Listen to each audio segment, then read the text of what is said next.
friends, TeresaLouise here.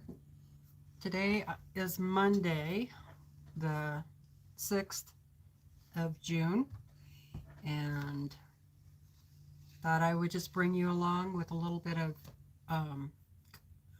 collage, fabric collage, art. So let me still getting things set up. I'm not too sure about the new setup yet. We'll have to see. You know how I love to change things around. Yes, if you didn't know that about me, now you do.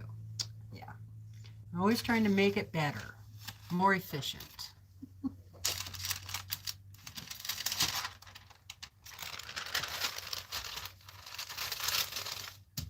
But now I have the big glass on top of all my fabric, so I was thinking I could just move the glass, when I want to get to the fabric, but that's not going to work. So I'm going to have to come up with something else because that will be a hassle trying to get to fabric, right? Okay, so I am working on, I think I need that back over here. Who, What, Where. This is a pattern by Tony Whitney. It's little raccoons. Yeah, little raccoons.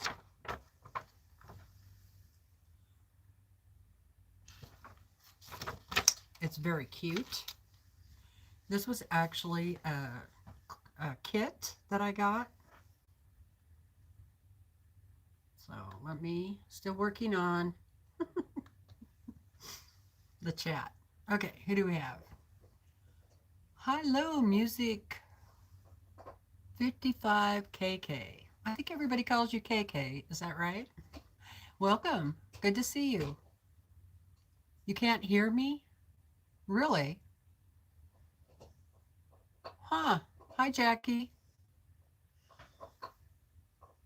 Unable to hear. Do you have your device all the way, like, turn it up?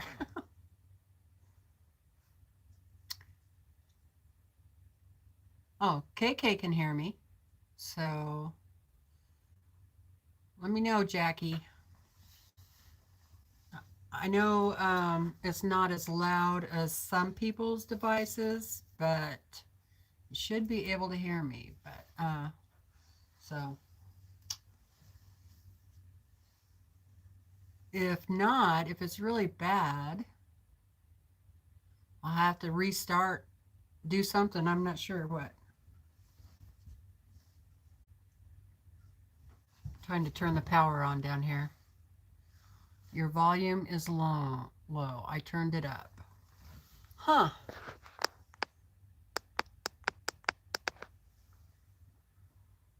Well, hi, Linda. I can hear you fine. Vicky says, hi there, Teresa. Hi, Sarah. Okay. I know I'm a kind of a low talker. One of these days I'll get a mic.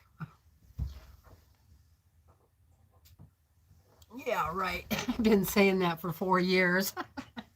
How soon do you think that'll happen? Sorry, I had to bend down there and turn the power strip on so I could have a light. So, all right, so today I'm working on a collage quilt. It's called Who, What, Where. It's the little raccoons. I showed it just a second ago. Oh, you can hear me fine now? Great. Thank you. And this was a kit. It's by Tony Whitney. And I actually got this kit at a quilt store in Koosky, Idaho.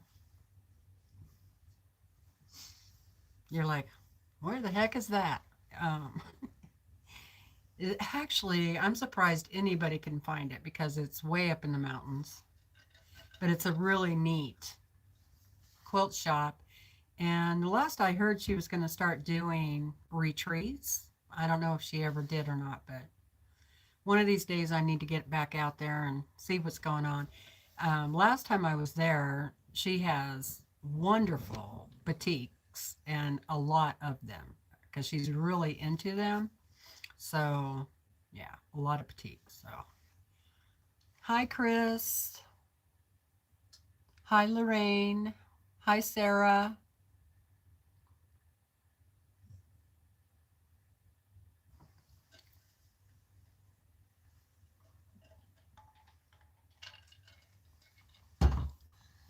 So, this kit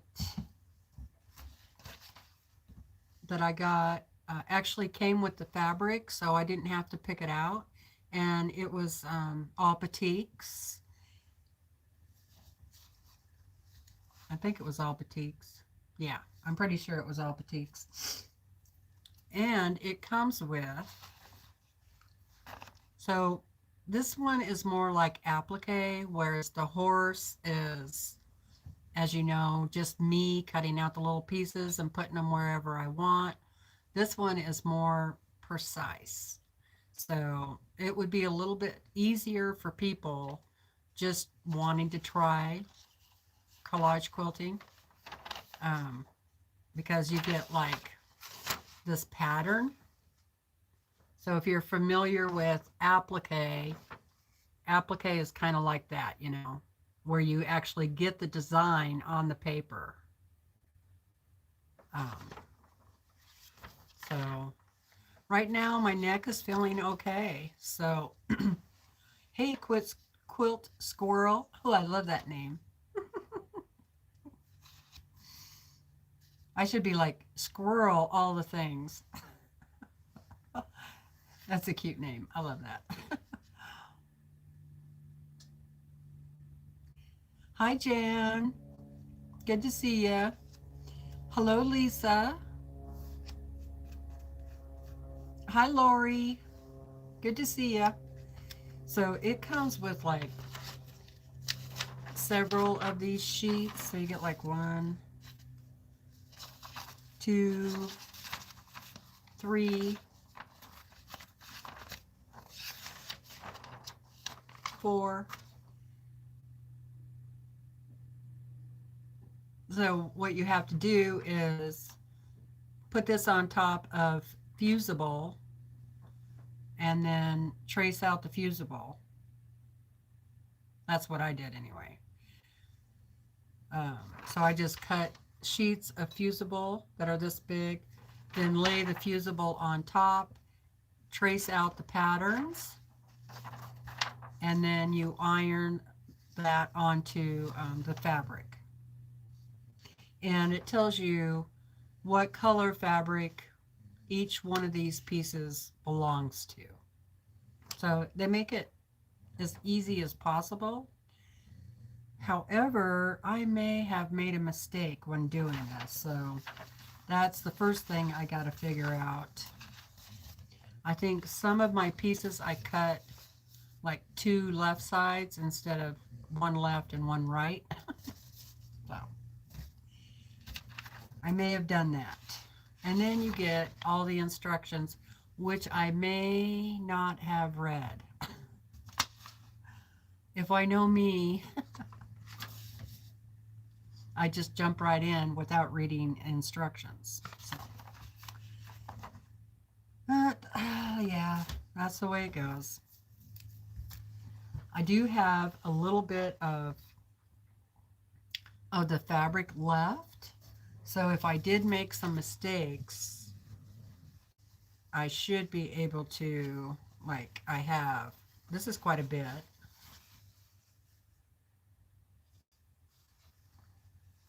I should be able to have enough to fix whatever mistakes. But I thought if I did make mistakes, I might not use the exact, I might try and do it like the way I did the horse and just cut the pieces out and then stick them on. That would be faster, I think.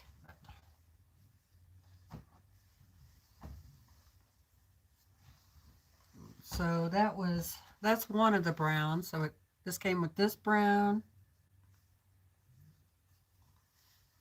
this brown. Okay, this is not a batik, but it's very good tree fabric. And then this is actually, it looks black, but it's really, really deep, dark blue, like a blue black. This one, it's the same thing. Okay. And then this green, I love this green. I got quite a bit of this green. And that's for the leaves in the trees. I hope I have some of this left over because it's really pretty. Okay. So the problem is the light colors.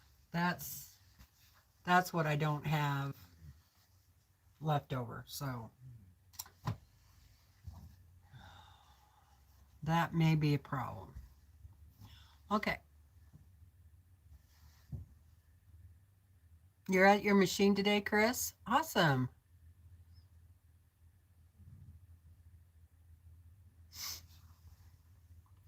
Hi, Mary. So this is what I'm working on. Yeah, I love those fabrics too, KK. They're awesome. All right. So I have all of these cut out. So I have them in little baggies.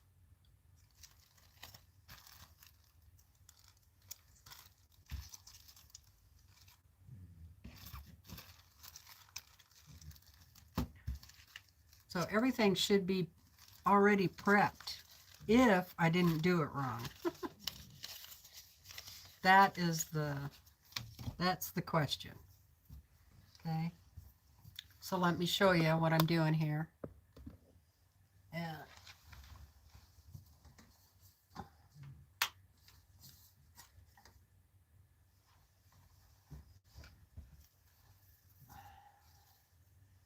need to turn my little iron on. I do like having this big work area. So before I just had a little bit here and a little bit there, and you know, it's kind of nice having this nice big spot. Hey Jim, how you doing?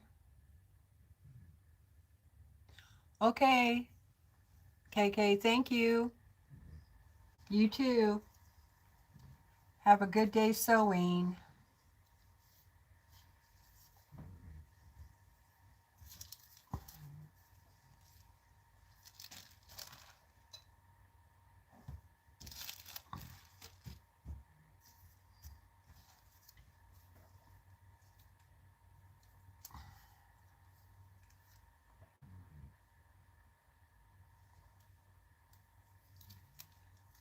See, this is color 14, I guess. Let's see. 3.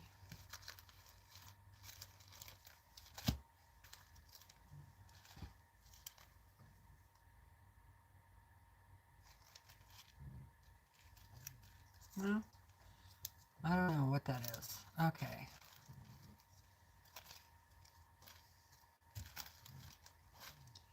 So I'm going to try and do the parts of the tree first.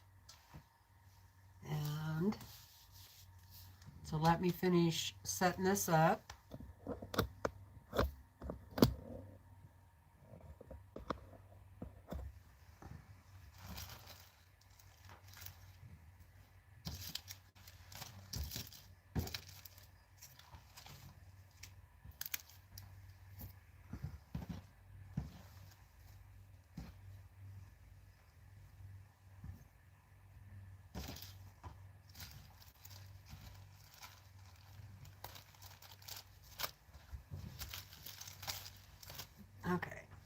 So I have my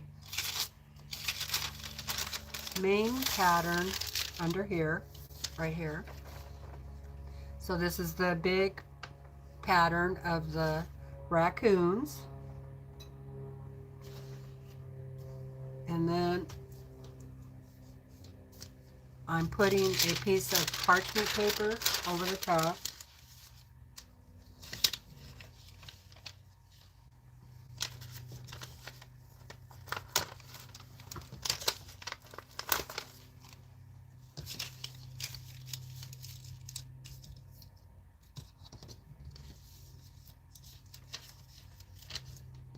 And I do have a light that I can turn on under here.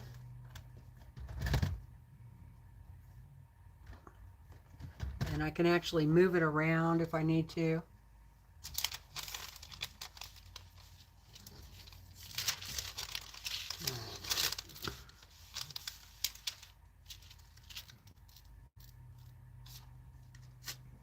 Got to line that back up.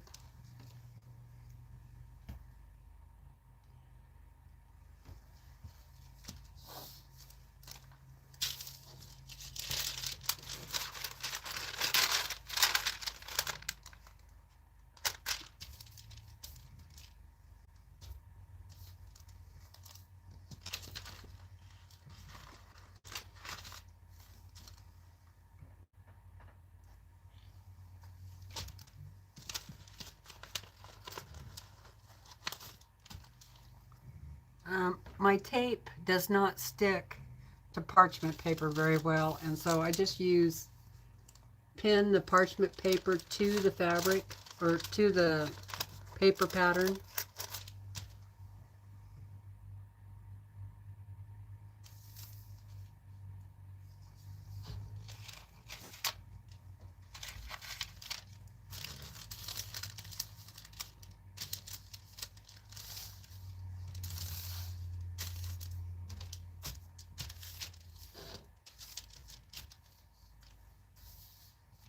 At least 3 sides, because I might need to lift this side up. So I'll leave that side unpinned.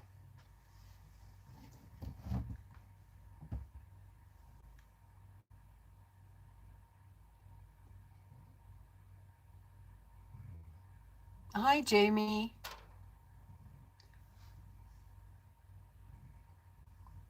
Hey, Jamie, I got your letter in the mail. Yay, thank you. Thank you very much.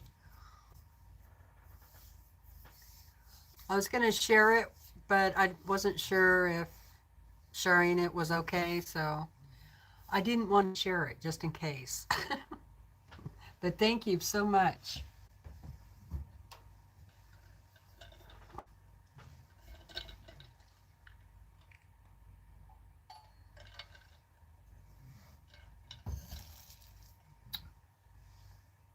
All right, so let's see. I think I might have to undo this pin. All right.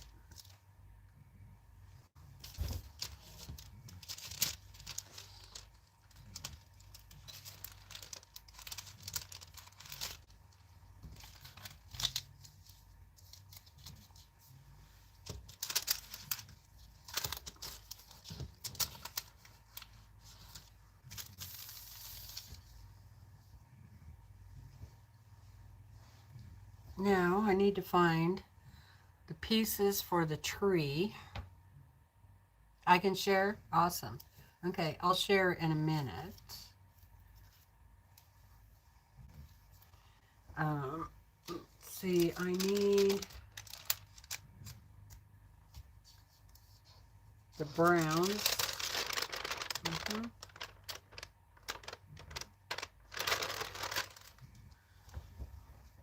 And the darks. So I think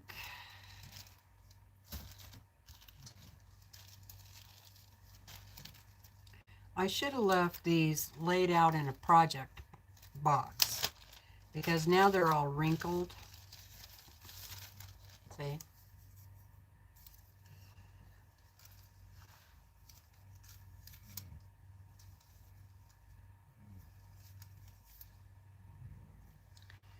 And I need that paper to stay on there because it has the number, right? So I need that.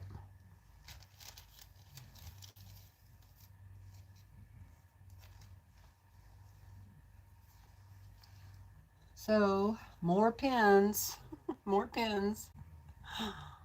Hi, Mona. Hi, Gladys.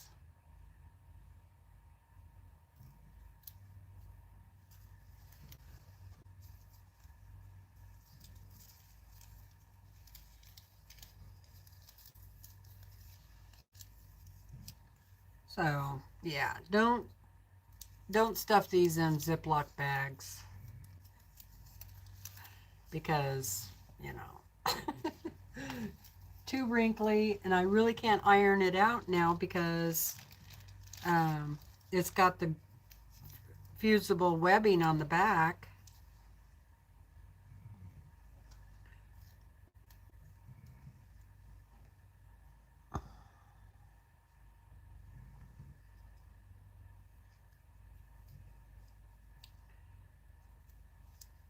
And some of them aren't completely cut out yet, so looks like I need to do that too.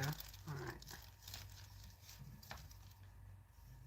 Some of them are little teeny pieces, like for the raccoon, part of its faces, the eyeballs and stuff like that.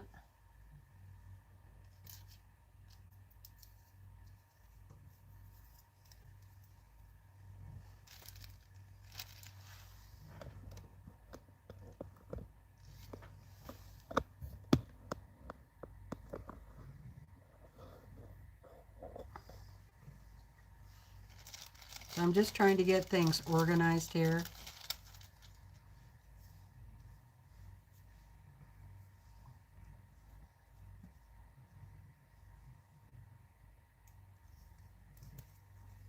Yeah, my neck and shoulder felt fine before I started doing this, and now it's starting to tingle.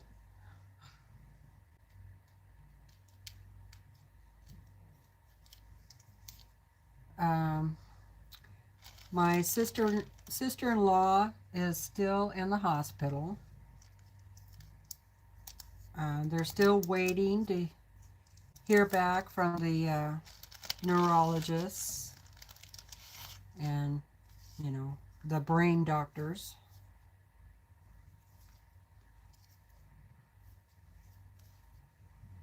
So I just talked to my brother, and that's the only update he had.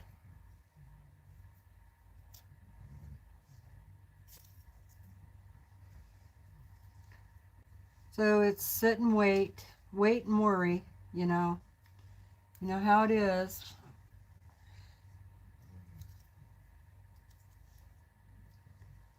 Okay. And see how small these pieces are. It's like, you know, that is a little foot. Okay.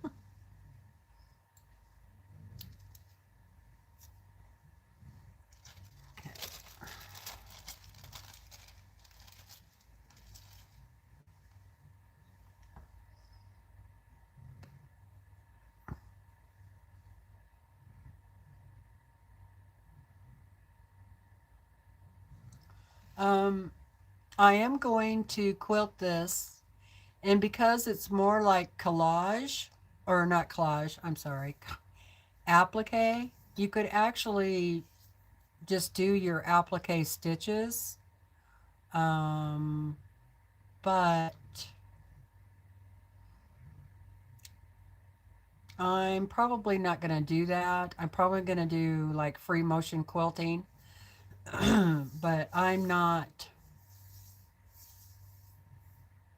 um, I'm not worried about doing free motion quilting on it. But I could see where people would be. So, like I said, you could do it just like you do applique, you know, if you're familiar with that. So you could do a blanket stitch, you could do a zigzag, you could just do a straight line and go around every piece if you wanted to. So I wouldn't worry about the quilting part of it. Or if you didn't want to quilt it at all, I would use a more heavy duty fusible, one that you didn't have to use thread with, and that way it would be permanent. Now you got to keep in mind that these are wall hangings. It's not something people are going to be throwing in the washing machine. You know, you're not going to be cuddling up on the couch with it. You know, it's going to, you know, hang up on the wall, right? So you could actually put it behind a picture frame if you wanted to.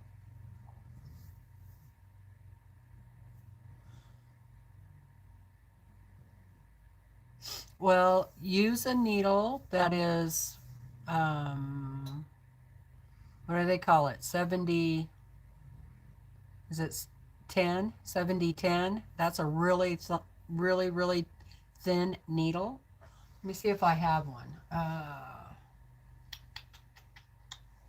Yeah, and you could use 60 weight or like 80 weight thread. So that thread is really thin.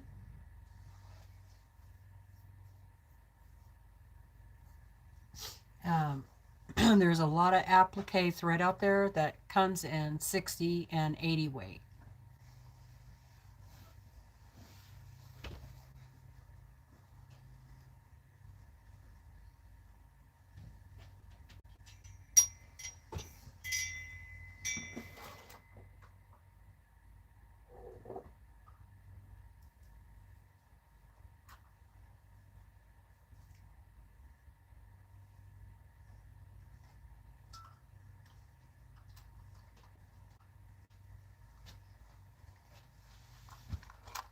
Now I know,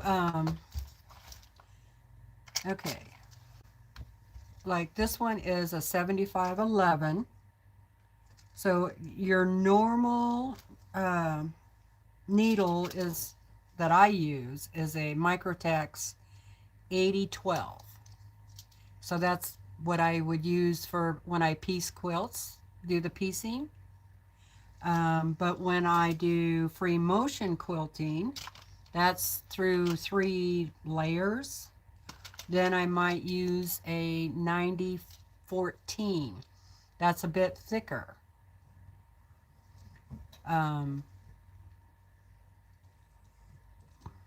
It's actually more for like, you know, leather and blue jeans and that kind of stuff.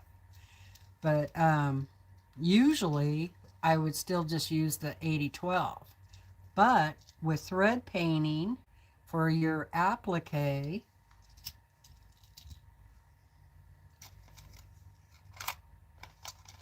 let me see. I think these are all.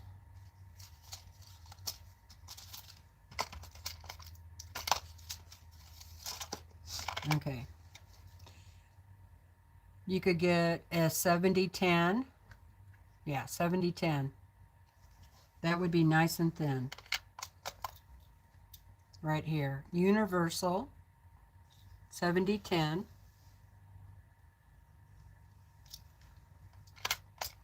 Or I'm sure they come in other types.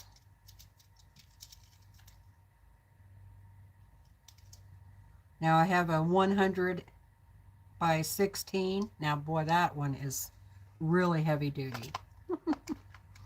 That's more like for Longarm, but it does go in a regular sewing machine.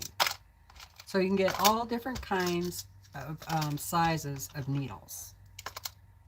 So get a small needle, and I would just do like Microtech or something like that.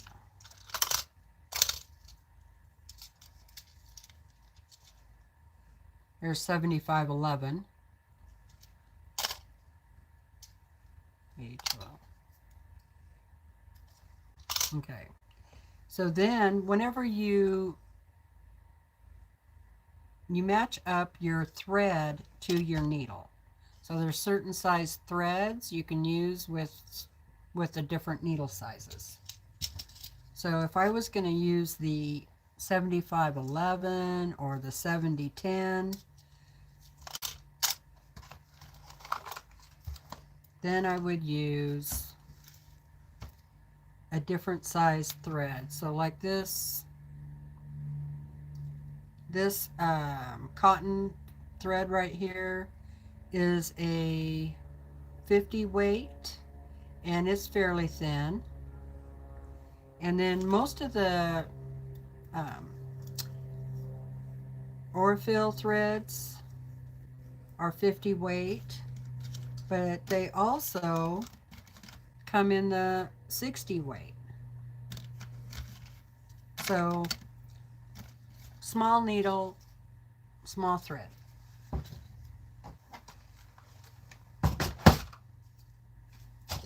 And you can also get those needles that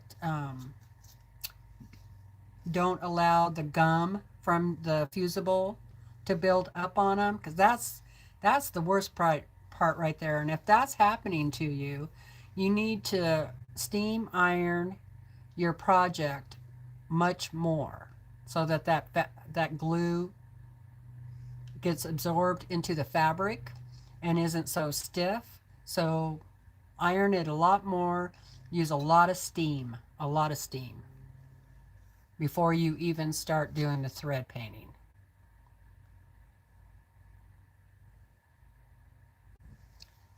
You're welcome. That was probably more than you wanted to know, but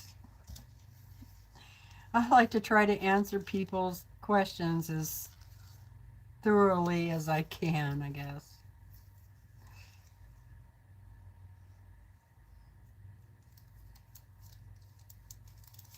All right, so those are some of my darks.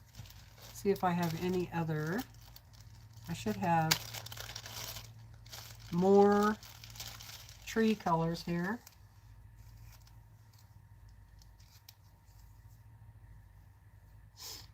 Yeah, these are the trees.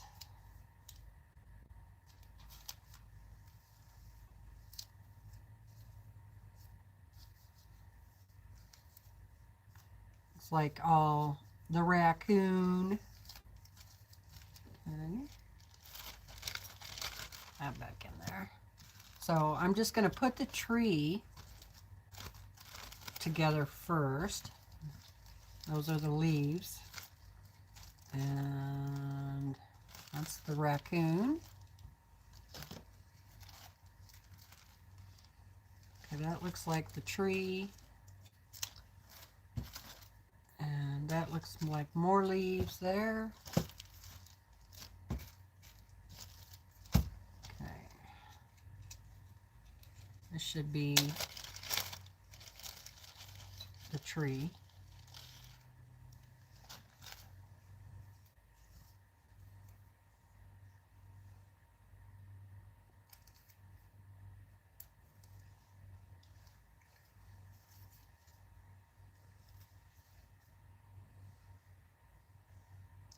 So this has been 2 or 3 years since I started this project, so it's no wonder that these papers are falling off of here.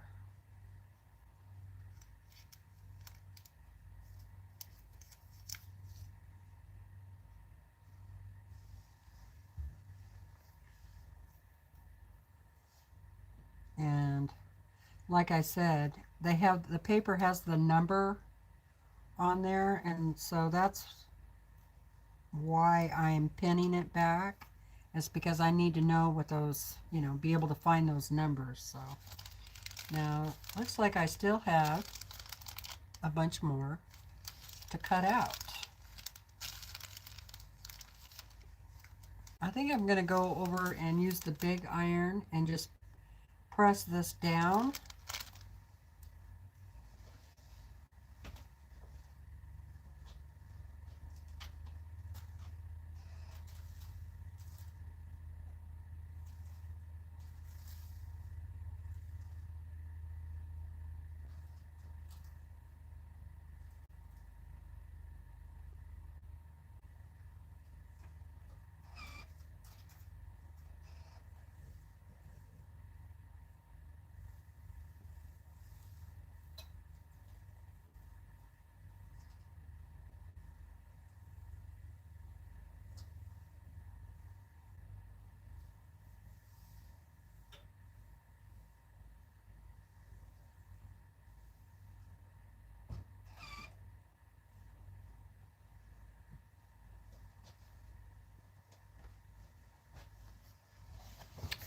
Now I could do that to all these pieces, but I'm not going to right now.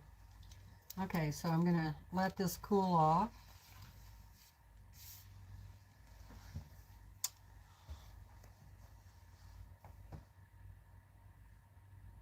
Hi, Brenda.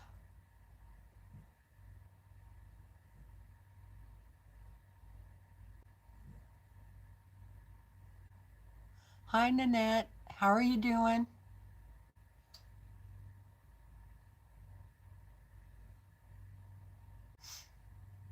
Oh, you have this on your to-do list? Yeah.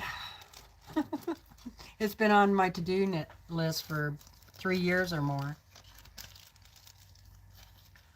So that's why it's a mess. All right. Let's see. Back over to the brown. So let's see. So I'm going to have to move you guys back and forth, back and forth.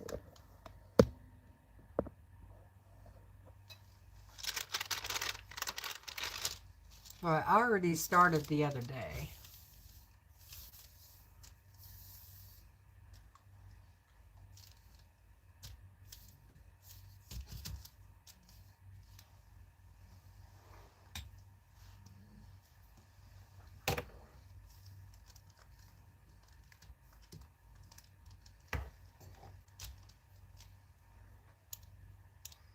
Now,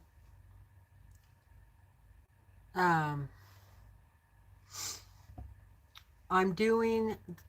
not doing this project exactly how it says in the instructions. So in the instructions, it tells you to put this on your pieces on fabric, right? But I'm doing it the parchment paper way. And then I will transfer everything over to the fabric. That, well, two reasons. I'm used to doing it the parchment paper way. And the other reason is because if I make a mistake somewhere, if I don't like the way something looks, it's easier to fix if it's just on the parchment and not already glued down to the fabric.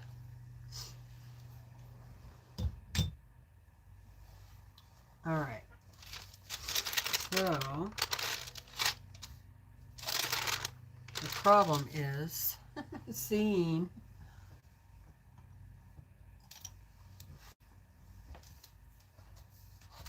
the numbers. Okay, is this, okay. So that was 13. And this is 9.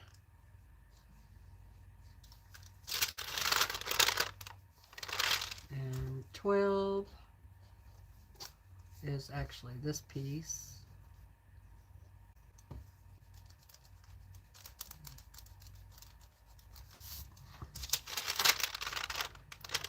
What is this piece?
weird that it doesn't have the number on there.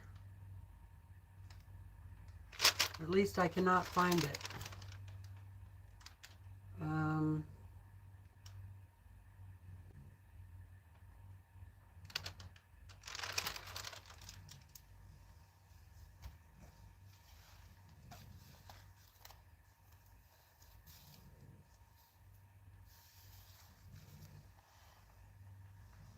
Might be the black.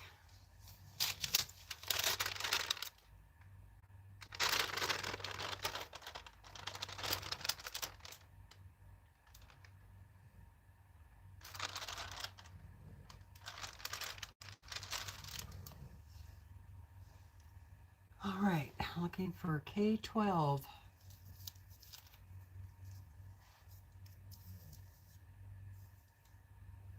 And since this has been in here for so long, I can't even see some of the numbers on it. So that makes it kind of difficult.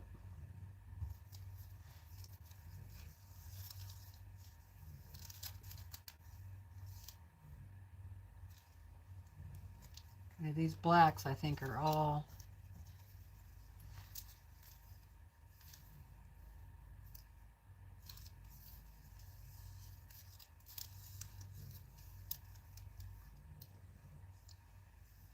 $13.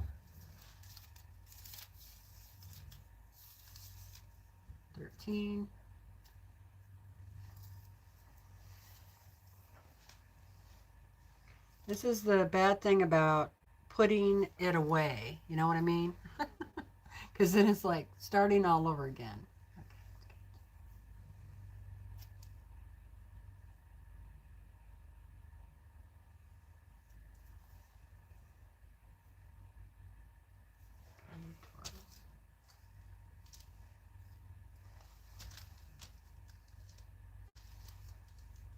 So now I don't know how I did this.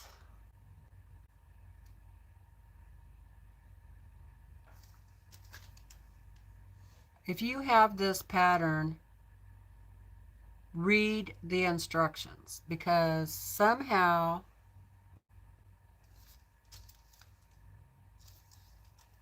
I traced my stuff the wrong way. So that really sucks.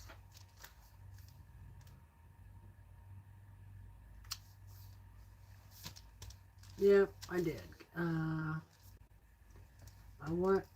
So I have, let's see, K11.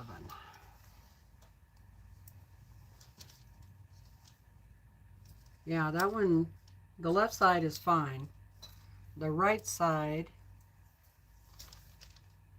is not. So that means it's a good thing I didn't cut it out completely exactly the way it was supposed to be. So that means what I'm going to do, I'm going to see if I can get this to work. Okay. So see, this is my glue side. So if I put it like that, it's going the wrong way. All right, so this is what I'm going to do. I'm going to take this off of there.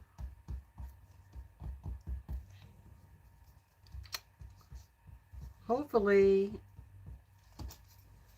I can fix a lot of these. All right. I need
So I retraced it so it's the correct way, and it's going to be really close.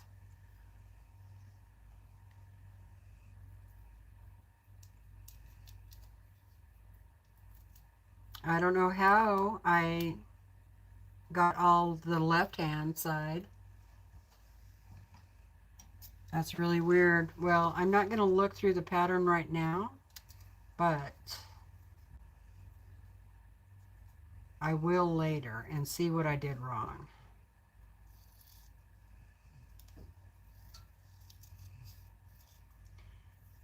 Because the pieces on the right side compared to the left side, they're not exactly the same pieces, you know.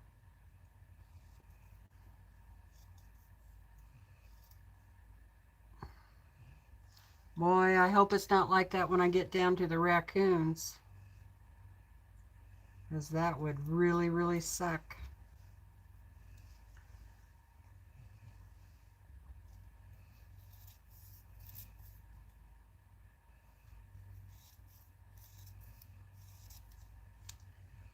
All right, let's see how this is going to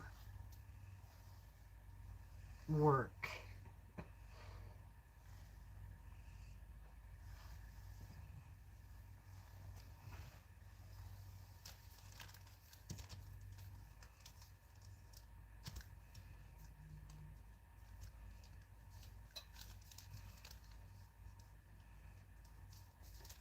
Okay, it's not exactly perfect,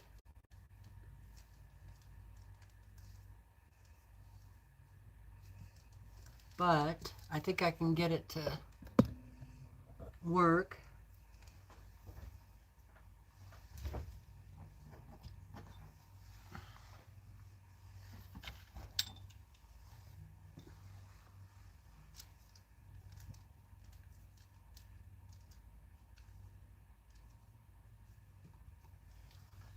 And they don't give you much of an overlap.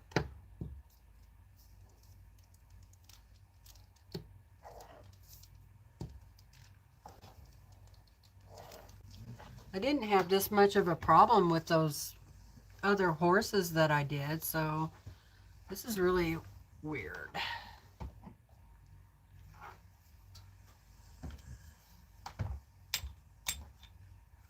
And I might want to double check these before I cut them all out, because they're all, this is all the tree.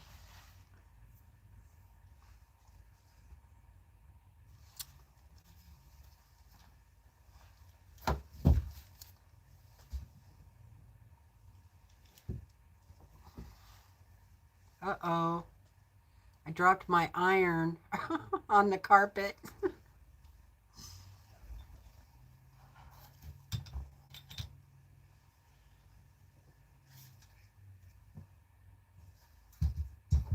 And guess what? It stinks.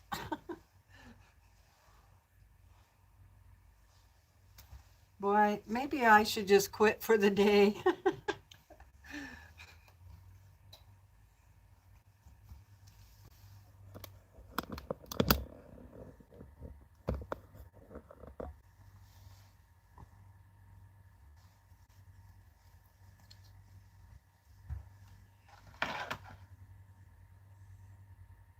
Can you see that?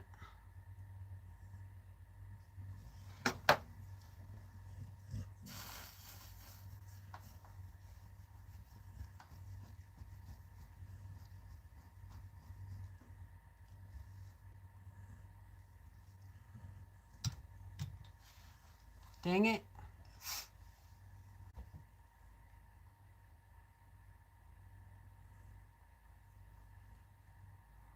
Yes, it is a Tony Whitney pattern. Yes.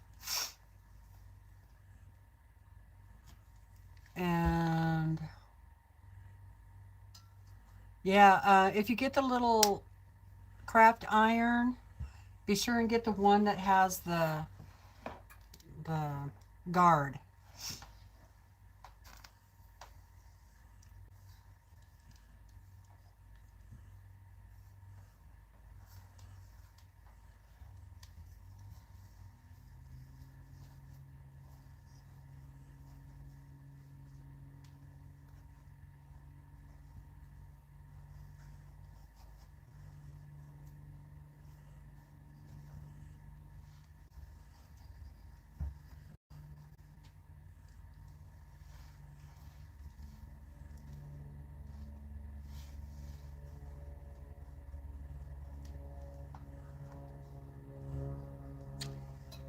And be sure and get this iron cleaner, okay? This is wonderful stuff. Magic iron cleaner. Especially if you're going to be doing a lot of applique or fusible collage or any, this type of thing. Because you're going to get glue on this. I don't, it's just going to happen. Or the carpet.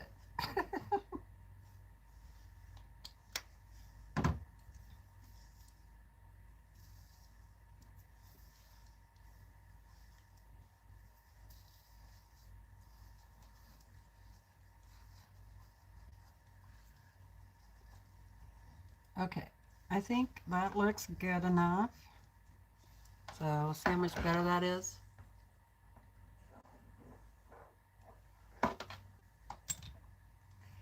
And look how dirty that iron was. Oh my God.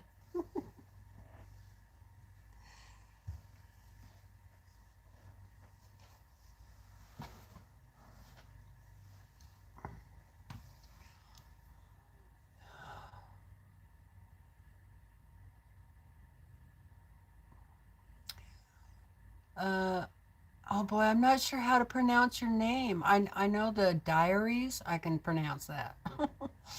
I'm sorry. Let's see. Zimmy? Or do I pronounce the I in the front? Anyway, hello, hello, and welcome. Thank you.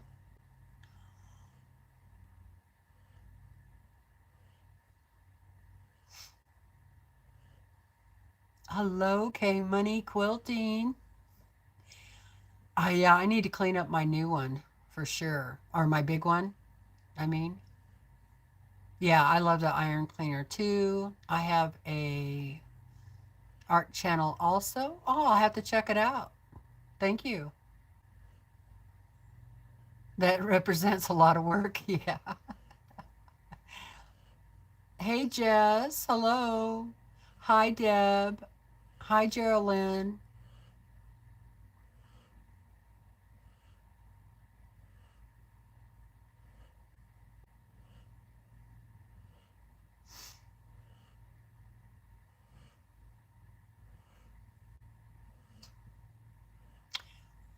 Okay. I'm working on art collage quilt. Hi, Regina. Oh, okay. Who in the chat is Regina? I know Regina, but let me guess. I think it is, I don't know. Did I say hello to Pam? Hi, Pam. Money. Oh, okay. K Money Quilting is Regina. Okay. That's what I thought.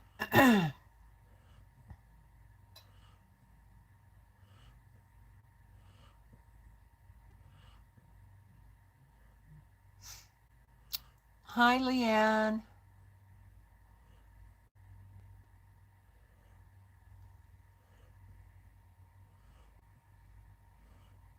From India. Well, we'll check you out. That's all we can say is we'll check you out. Check out your channel. Okay, so where was I? All right, I am going to need a little bit bigger piece. I'm going to have to cut another little piece off for that section I just did. But I'll wait till the end and then I'll do fill-ins like kind of like I did the horse, okay? So that's kind of my plan for right now since I've made so many mistakes. Dang it.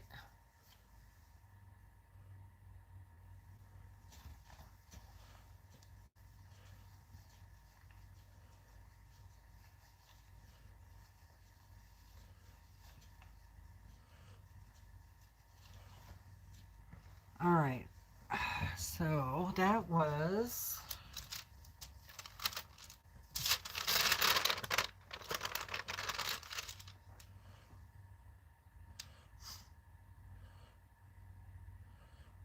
Hi Zaza.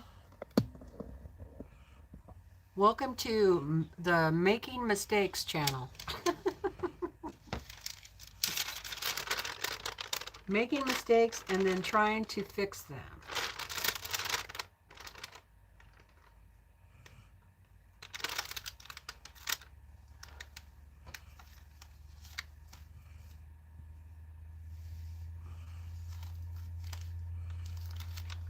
Yeah, I think this is colored, might be 12.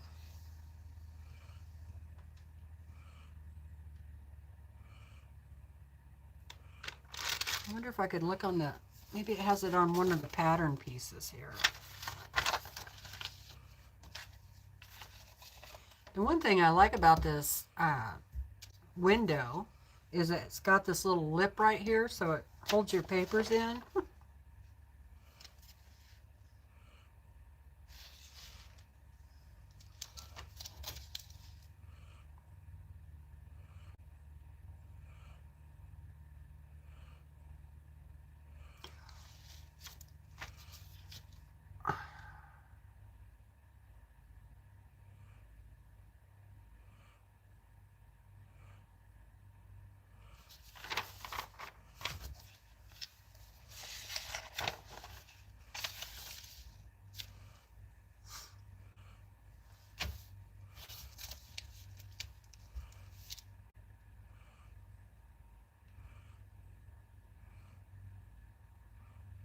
Okay, see it says place fusible webbing on top of the page and trace. It says that on this one, which is what I did.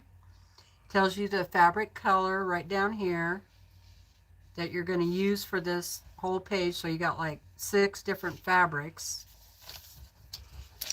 So that I did that. That's how I did that. Okay, let's see what this page says. Place fusible webbing on top of page and trace, which is what I did. I didn't, you know, do it on the opposite side like that. I did it like this. Okay, I did that on this one. And this one is a lot of the tree pieces right here.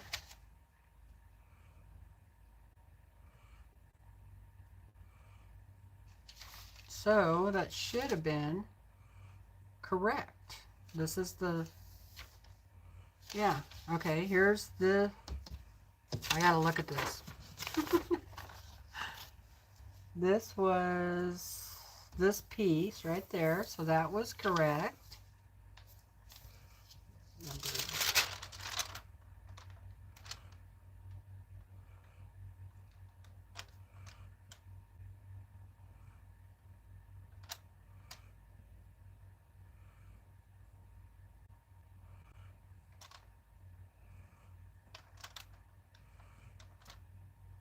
Oh, wait a minute.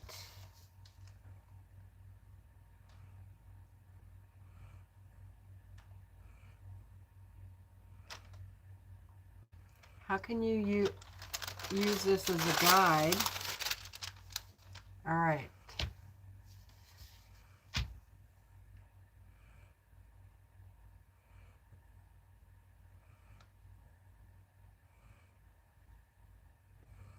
I wonder, I might need to turn this around. Something is not right here with this pattern.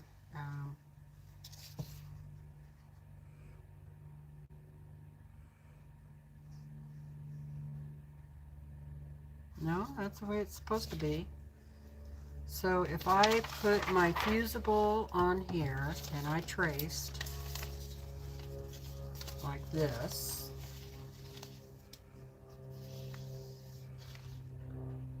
and then I iron that down to my fabric,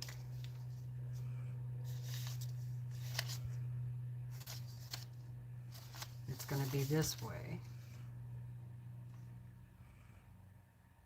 because the fabric's going to be on the top here. So, yeah.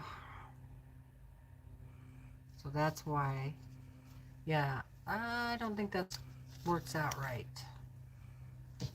So this is going to be a mess.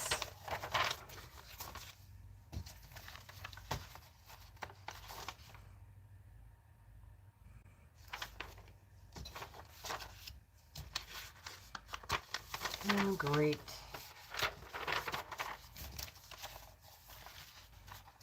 I still need to know what color this is over here.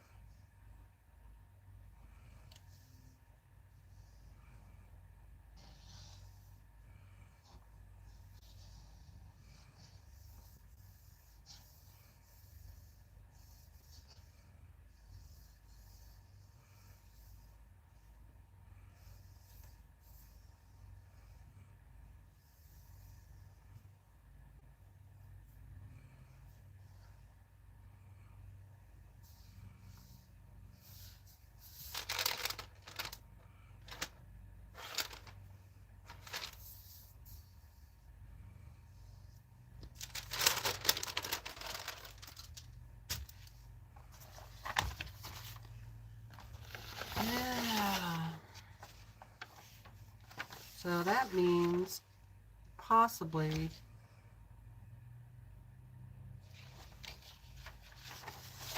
I think I'm going to do the raccoon faces.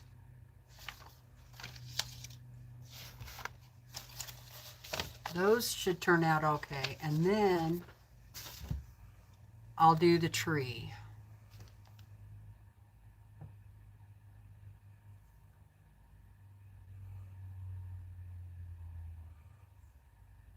Hi, Joan.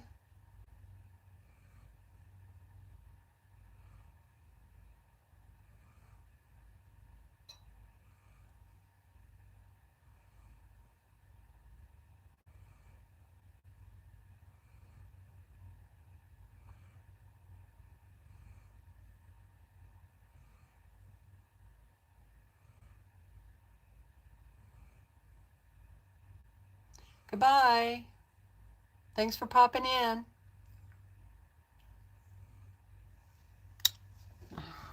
All right. So, new plan.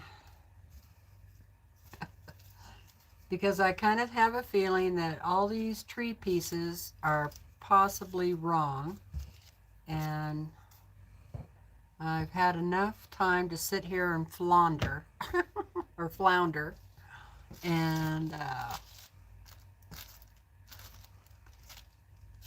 let's see what happened with the raccoon pieces.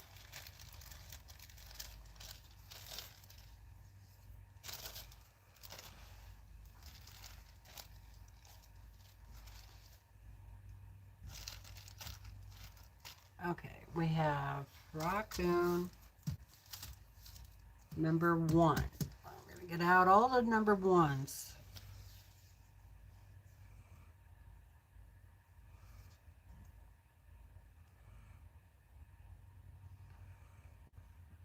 Is this number 1? 3, 2,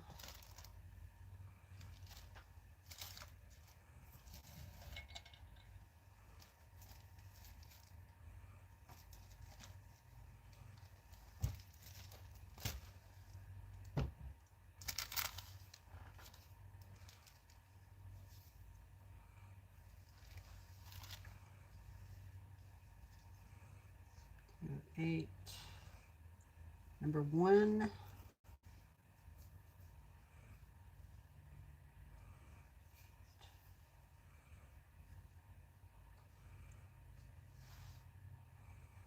R2, R2, R2, R2, R2,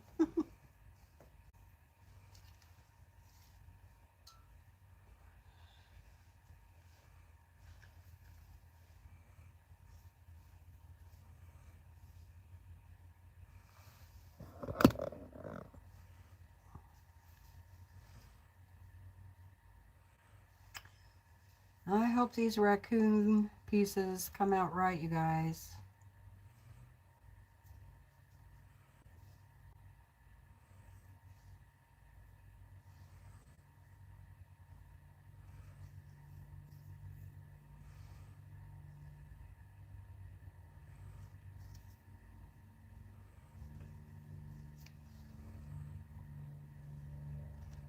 These all say R2. R2, R2, R2, which is raccoon number 2.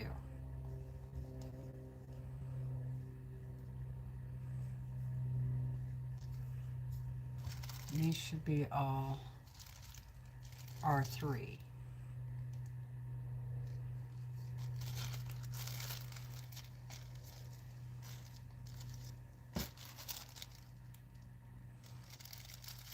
And that's a mix. Where is R1? That is what I want to know. Another leaf.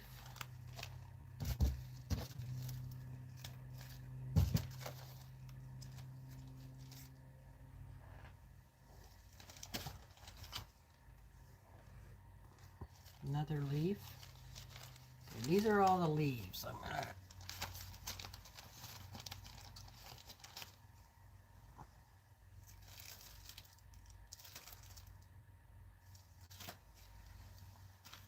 Okay, I found R1. Yay! God.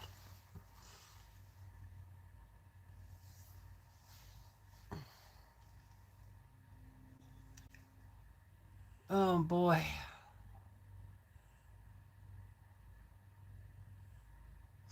Bye, Brenda.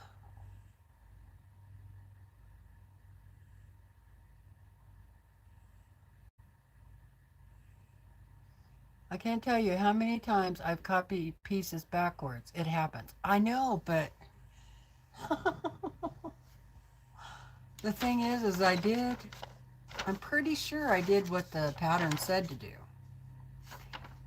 But I'm not, what I'll do later is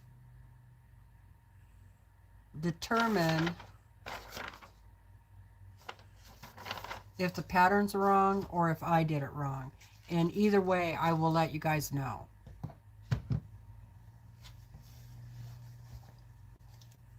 All right.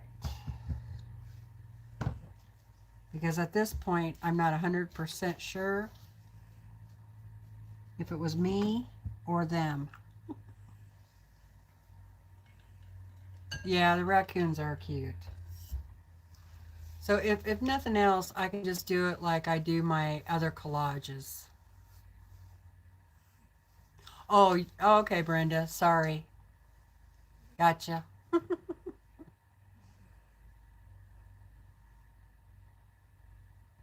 Thanks, Salsa. Yeah, I just moved things around the other day to try and make it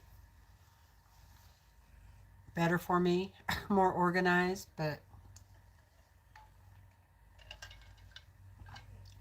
I think there's a little more rearranging I need to do because that iron is not in the best spot. I keep knocking it over. Well, it's not necessarily the iron, it's the cords. That's the problem. It's the cords.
Okay, here we go. Fingers crossed.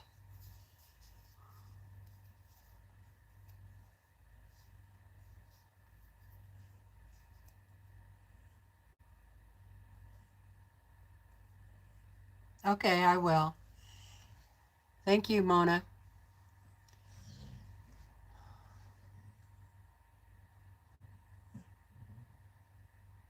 Let me go find it.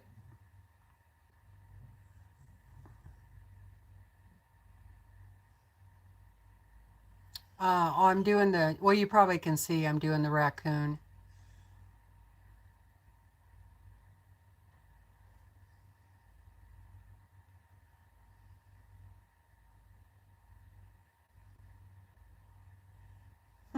I make you laugh. I'm looking back through the through the chat. Thanks, Chris.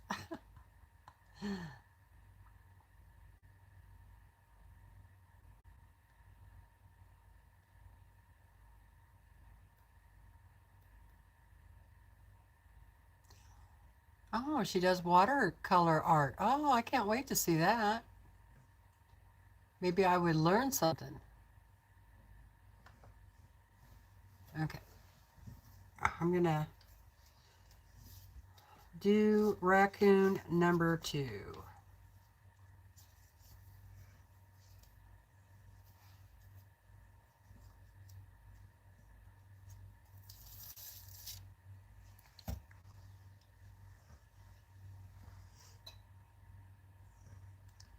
She has 226 subscribers and 87 videos.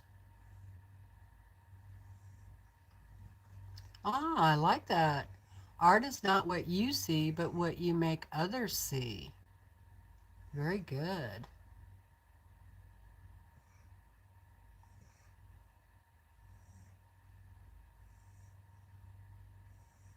Well, I will have to check that out later. A daily vlog of tiny joy, art, and craft. Thank you. All right. Back over here.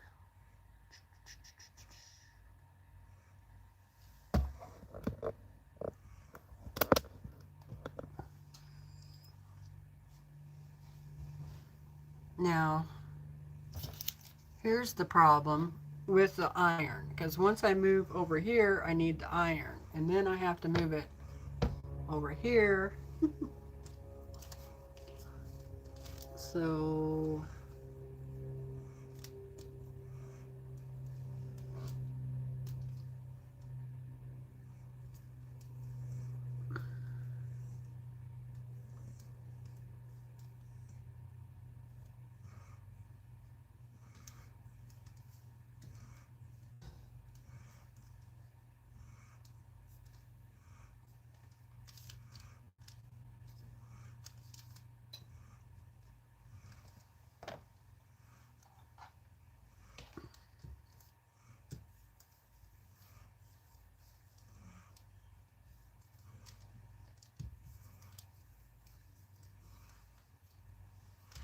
here's the first piece. Yay!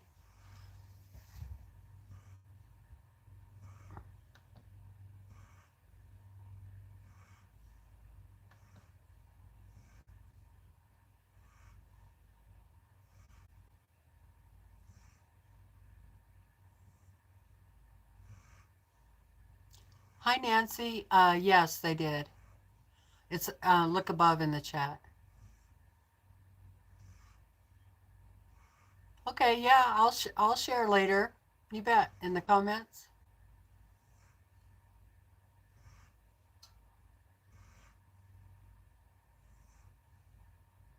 The link is up in the chat.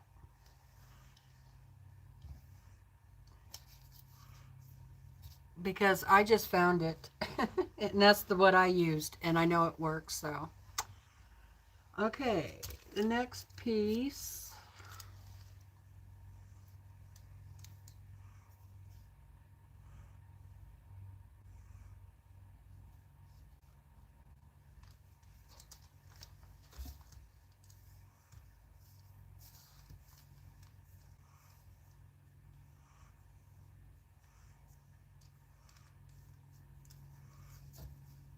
Now, really have to watch how you lay these because they definitely do overlap each other.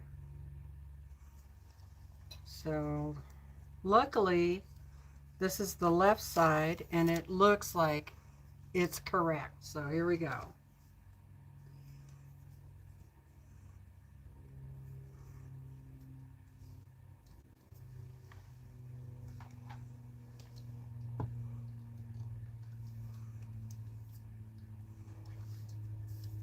They're not fitting on there perfectly like what they were cut, but now I'll bet you $100 this one's not going to fit. Nope. So, whoops, I'm glad I didn't bet. I think it's going to. Huh. All right. So that means maybe it was just the tree parts.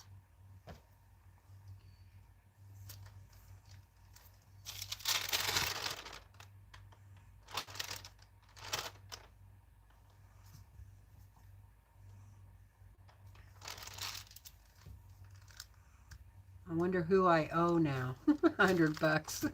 It did fit.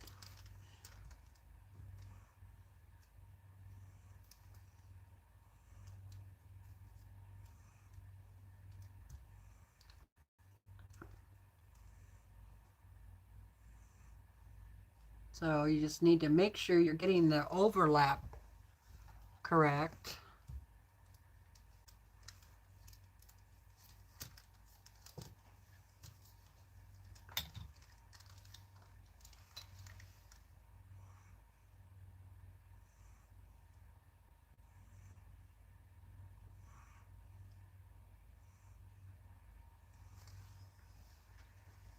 Okay.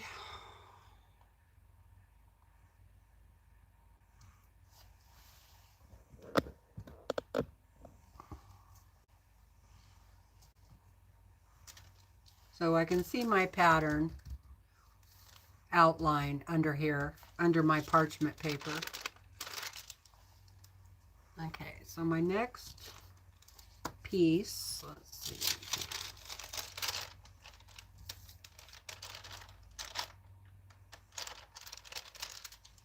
It's going to be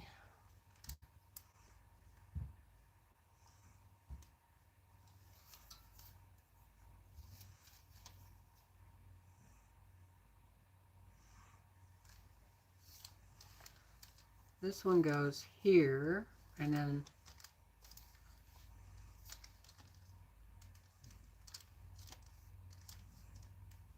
see, it's not the same size, but that hopefully those other pieces overlap that.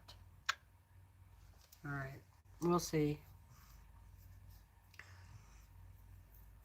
I have a feeling I'm going to have to do a little collage filling in with little pieces of fabric here and there. That's no big deal.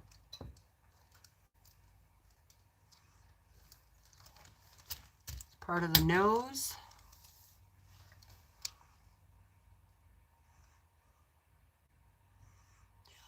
For me, it is 115, but I'm on the Pacific side of the United States.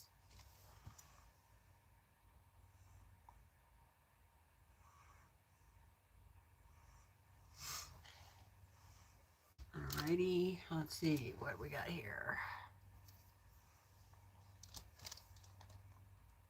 This one is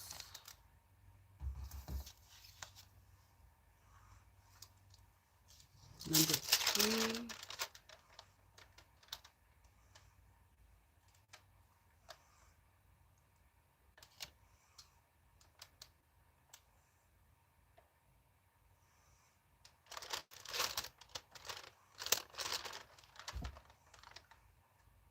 One.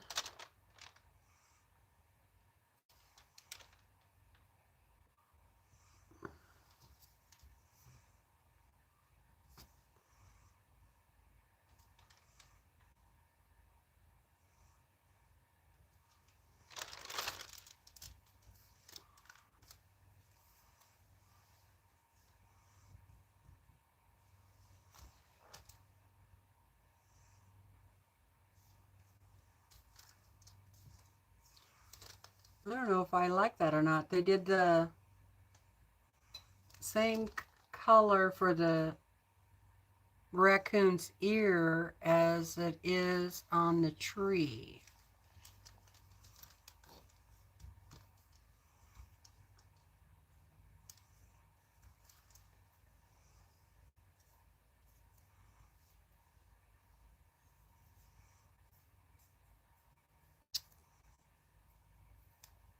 But I'll try it, see what it looks like.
Oh, I see what I did.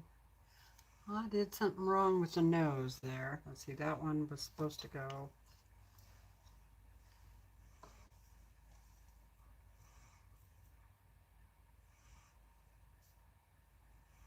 over the top.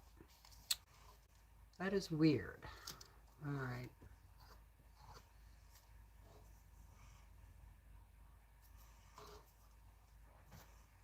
See, now that's okay because I'm doing it on parchment. So that means I can easily remove that fabric.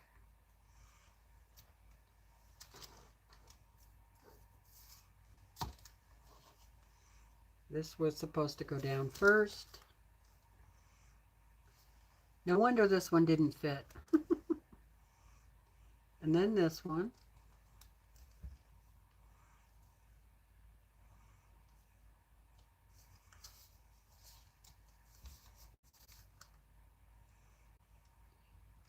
That's kind of weird that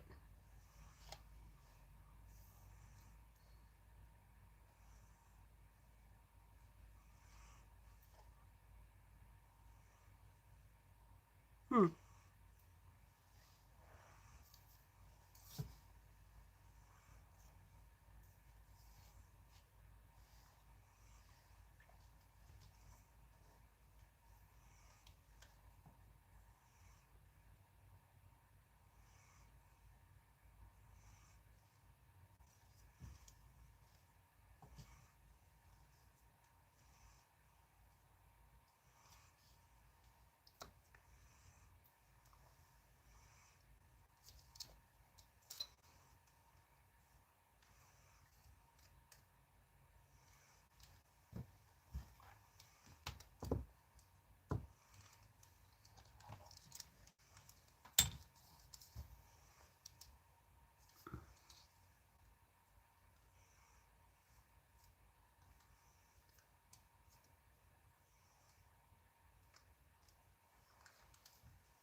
I'm not really sure why they did it this way, but because that's going to have a lot of fabric built up on it.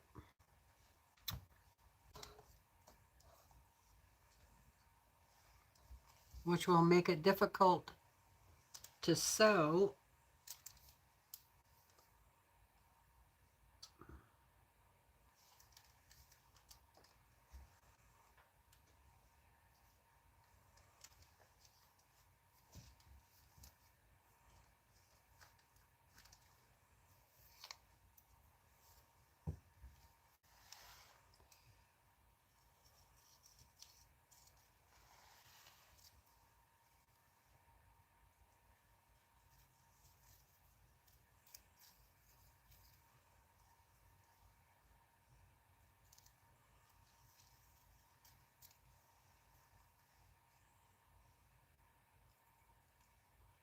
Yeah, the horse patterns I had from Tony Whitney were not this troublesome.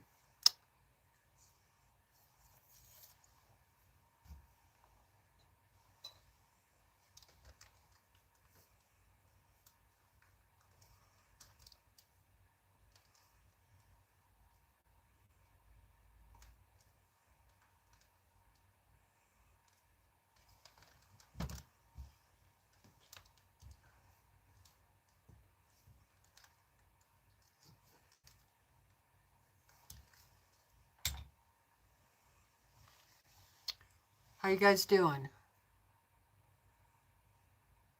Rain is coming from coast upward in. Ooh.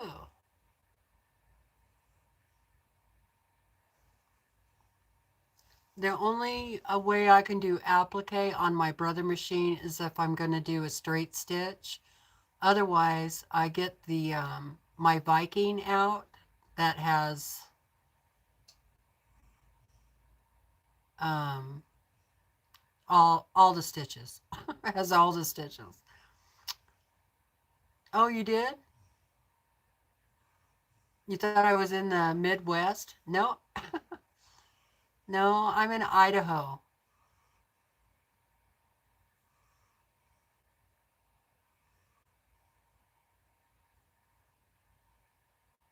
Hey, So Magic, how's it going? Up in the mountains, like the Rockies. I'm actually like west of the Rockies mountains.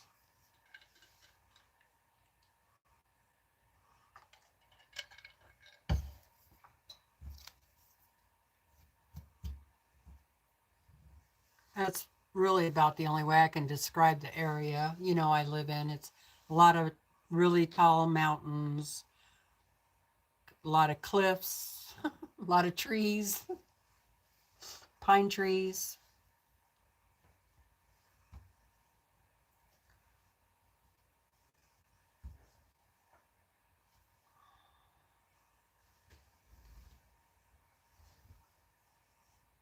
Okay, where does this one go?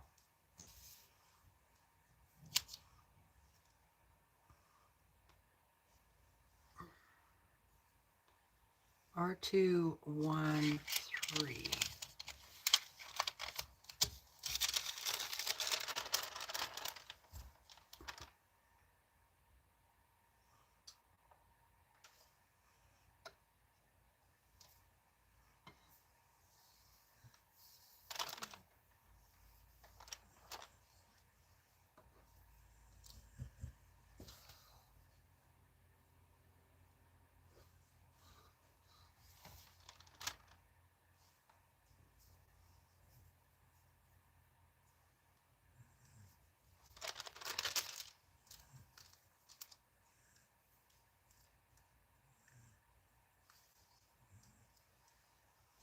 I think I'm just going to bring some pieces over here and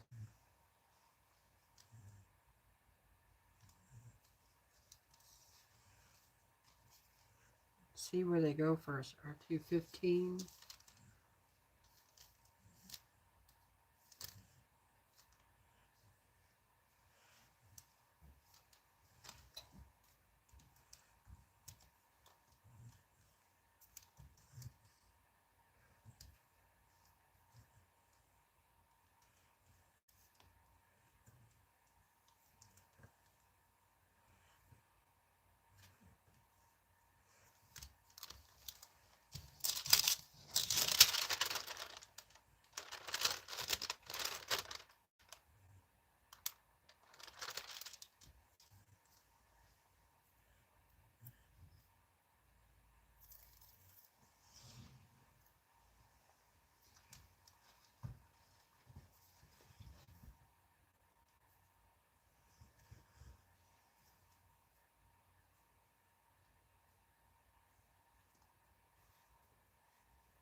Yeah, I'm in the mountains. Yep.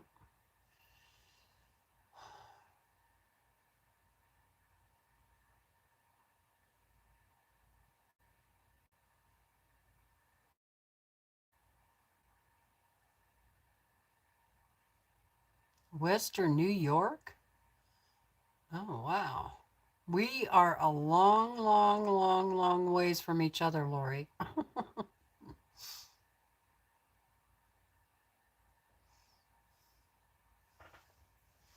Oh, you thought I was in Montana? No? Nope. Nope, I'm where they grow the potatoes. I'm a potato girl.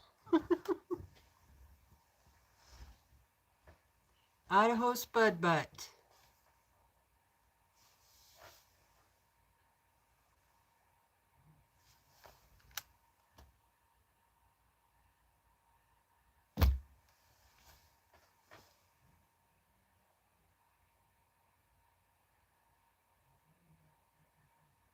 Yep, we are we are all points on the map.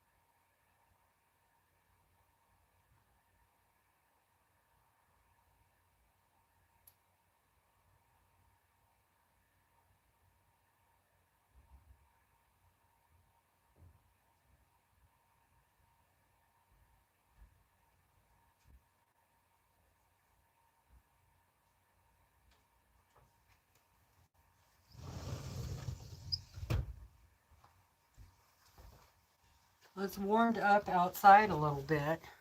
I still cannot believe that 2 days ago I woke up and it was snowing. Yeah, snowing outside, but it did not last. And then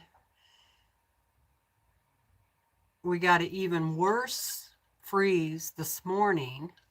Of course, the flowers that I bought for outside in my pots,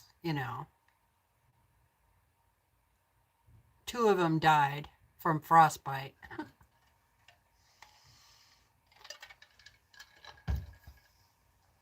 Too bad I cannot charge Mother Nature for those flowers. Because, those things aren't cheap nowadays.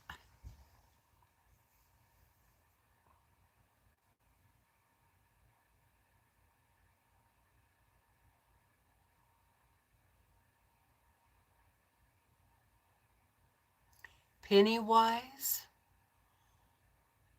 Huh. I'm going to have to look that one up.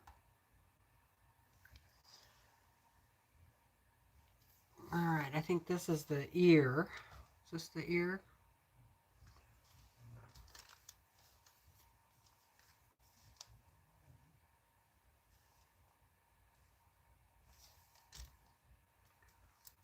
R2, 4.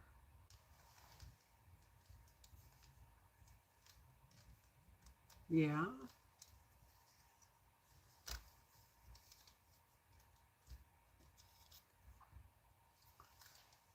Yes, it is part of it.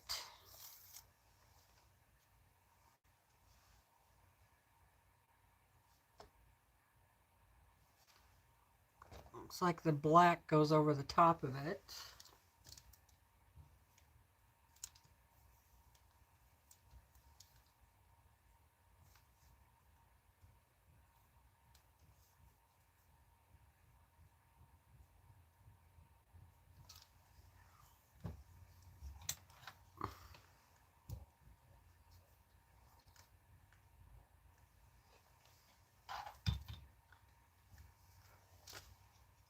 And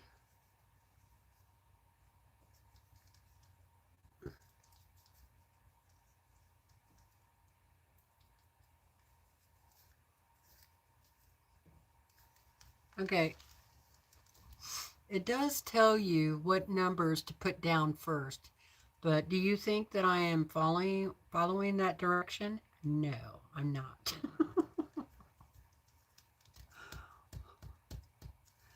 Luckily, I can peel my fabric back up that I've put down already because I'm using parchment. So far I'm not doing too bad.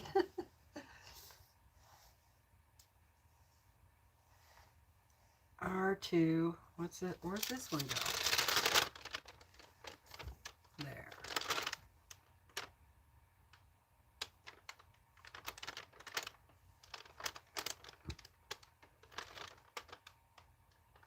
To 8.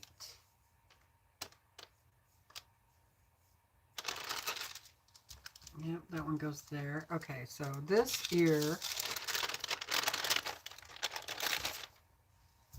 I'm going to do it. I'm going to set that there because I need another piece on the top. R26.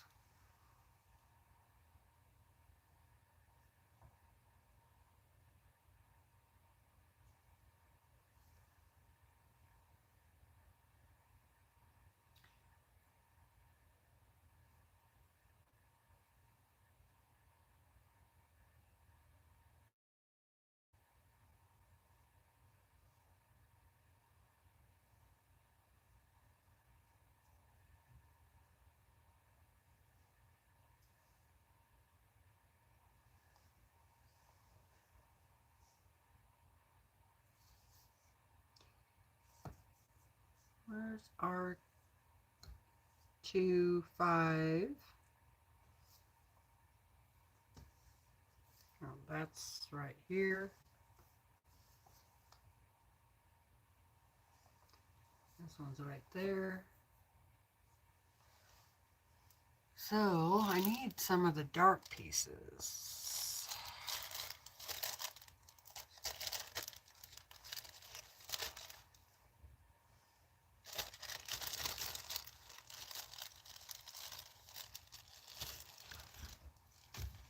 Okay. That's 3, 3, 1, 1,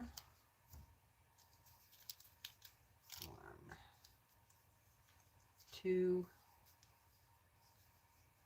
3, 3, 1, 2, 1. Now how come I only have 2 darks? Is that because I don't have them all cut out? Yep, that would be why.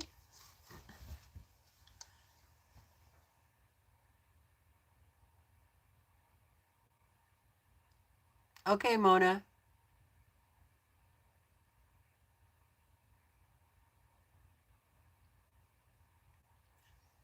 Hi, Danielle. How are you doing?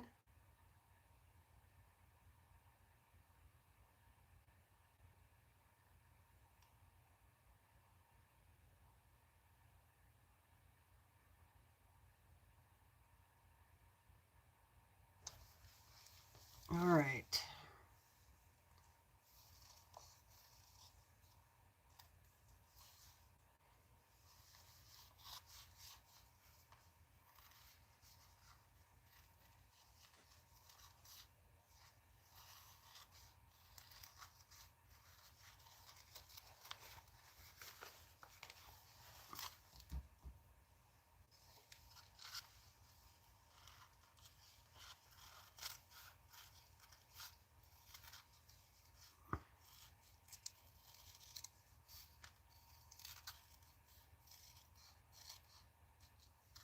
So I don't know if I'm going to get new flowers to replace those or not, you know, because if keeps keeps coming in cold, then warm, then cold. a pain in the, you know what, to keep bringing the flowers in and out. I guess I shouldn't have planted them yet, but I figured, you know, it was safe. And according to the weather report that I looked at the time, I thought it would be, you know. But no, and they were so pretty. They were a beautiful, beautiful yellow flower. It kind of looks like a carnation almost, only prettier. I don't remember what it was called, but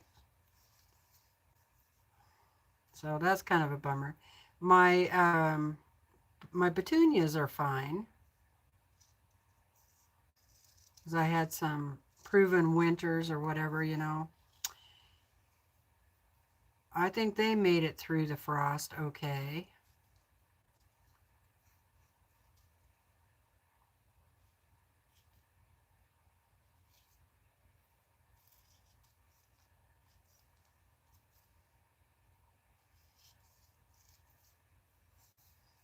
So, in case you didn't hear me say anything earlier, my sister-in-law is still in the hospital, and talked to my brother earlier today before I went live, and they were still waiting to hear from the doctors. So your continued prayers would be appreciated. If you don't know what I'm talking about, my Sunday night, my sister-in-law thought she was having a really bad migraine headache, which she has. Migraine headaches are normal for her. I don't know if a migraine is normal or not, but they're pretty painful. And anyway, it was bad enough that my brother took her to the hospital, and they did a scan on her and found out she has a small aneurysm, but it wasn't bleeding, but her brain showed blood around her brain.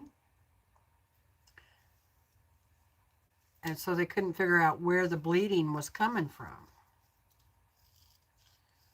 So they decided, because they live in a small town, you know, like there's about 4,000 to 5,000 people maybe. They do have a, you know, a small hospital. And, but, you know, they don't have those specialists that you need. Anyway, they life flighted her to a bigger hospital, and keeping her in ICU. They have her pain under control, managed right now, and they got her blood pressure back down. It was really, really high.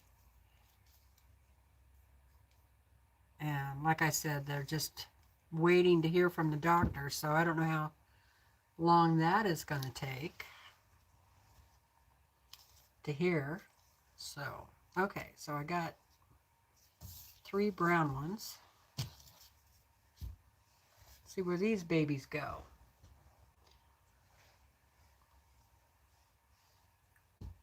Two.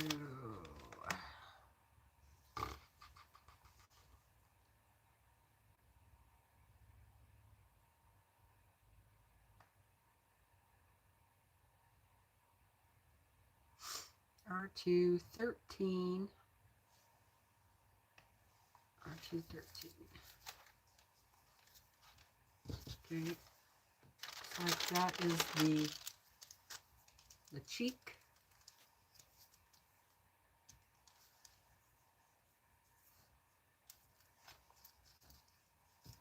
Okay, I need the eyeballs for that. All right, let's see where this one is. This must be the other cheek.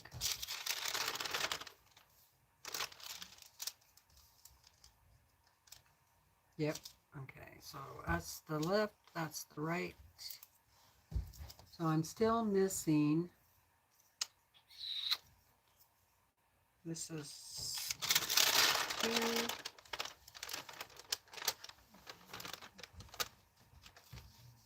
still missing one of the ear, R2.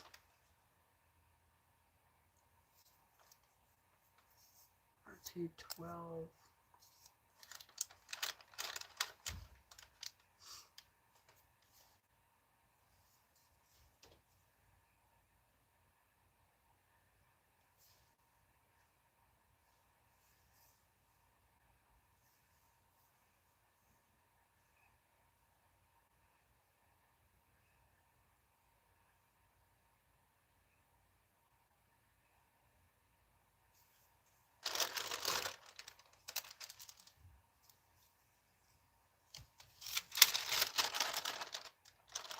Okay, I need to cut this one out.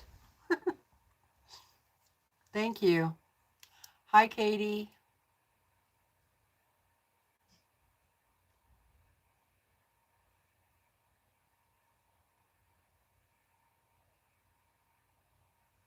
Oh, thank you very much. So magic. I appreciate that. I appreciate everybody's prayers, good wishes, good vibes, you know, good healings, thoughts. Her name is Rhonda.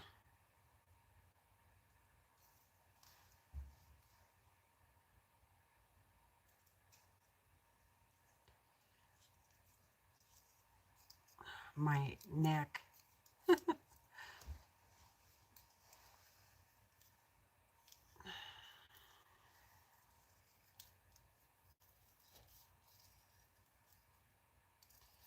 These are kind of hard to cut out because of the hair. So you got to, you know, go in and out, in and out, in and out, and make the hair.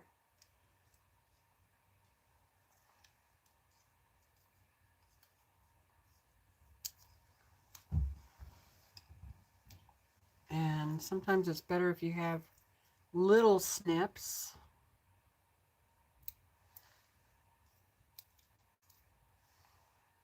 Yeah.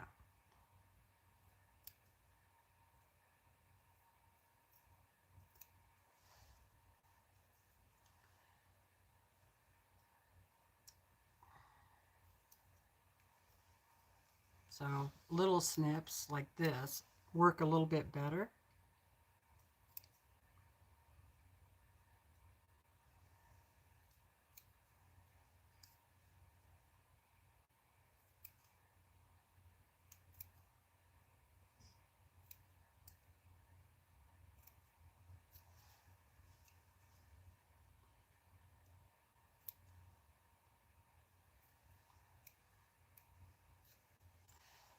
This is one of those things where, oh God, my shoulder. Ugh.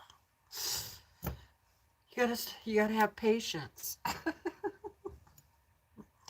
I think I'm starting to run out of patience.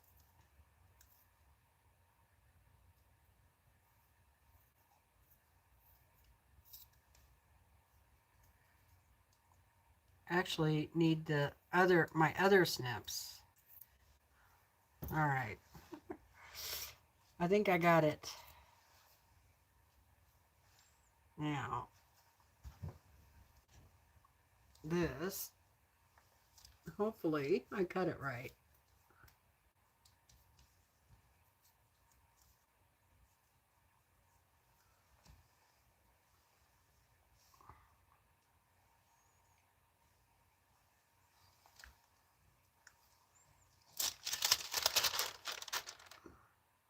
R4.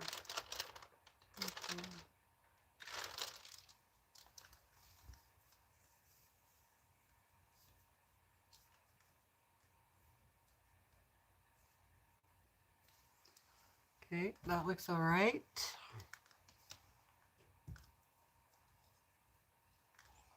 And that one actually goes on the top of the white. So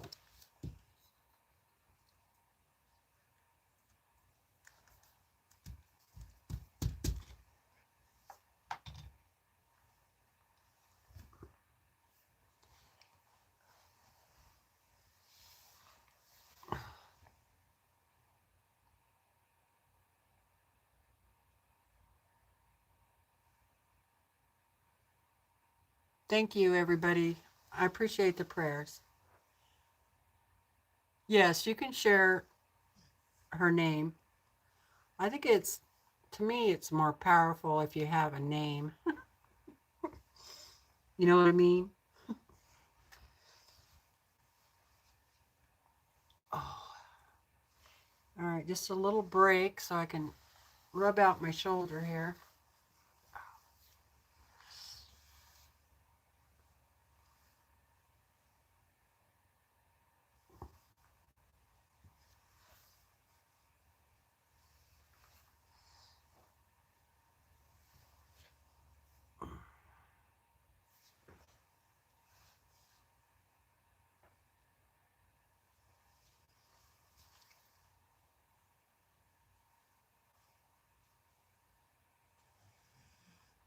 No, I haven't, Katie.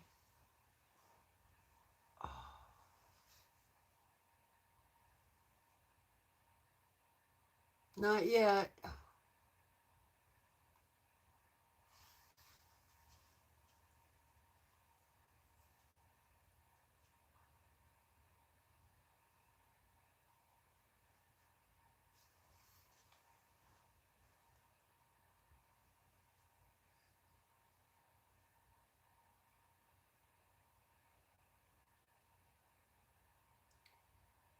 I think I want to get some injections.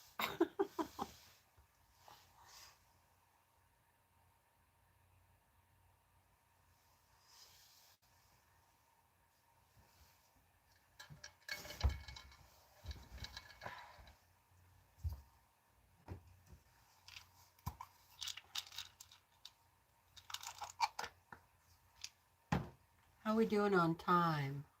Almost 2 o'clock.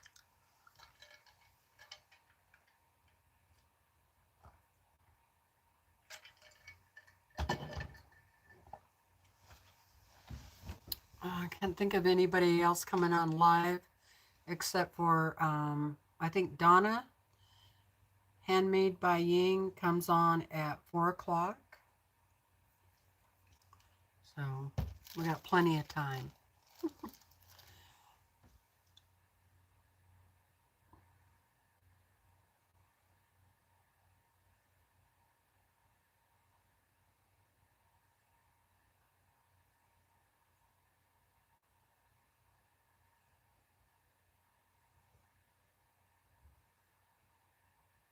Yeah, I have some of that. So I've tried that. Actually rubbing it in on my vertebrae up there. What I need is to get the ice pack.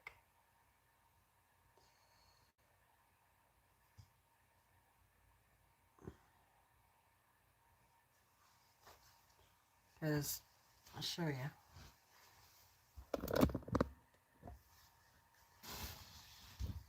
It's right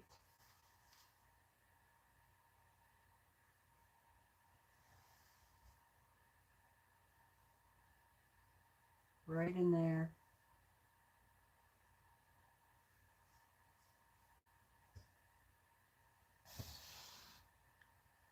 Right on that vertebrae. And the one down below it. Yeah.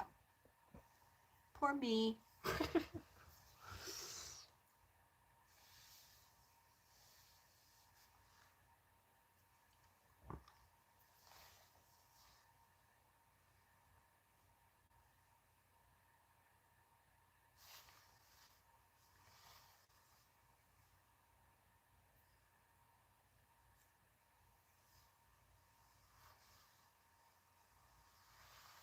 I can't put the tens unit on because I have too much medicine back here.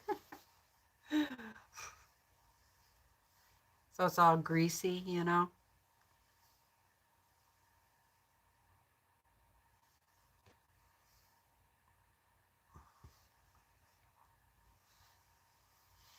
Okay.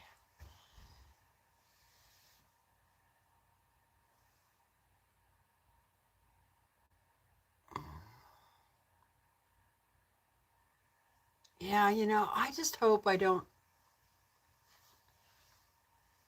The shoulder is okay. It's the upper, you know, through here. But the, you know, my regular, this part of the shoulder, it feels fine. So, yeah, it feels better now that I mean, it kind of quit feeling tingly. I need an injection right there, right there. Okay, enough, enough whining already.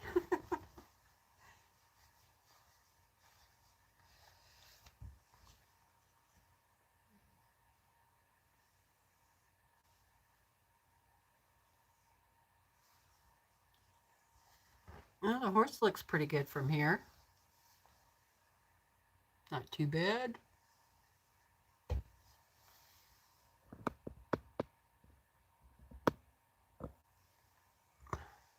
Still have more to do on it, on that lip and nose.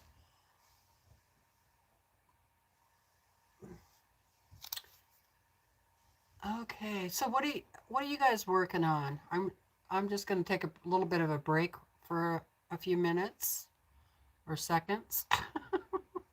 Kind of stretch things out so I can read the chat if anybody wants to say anything.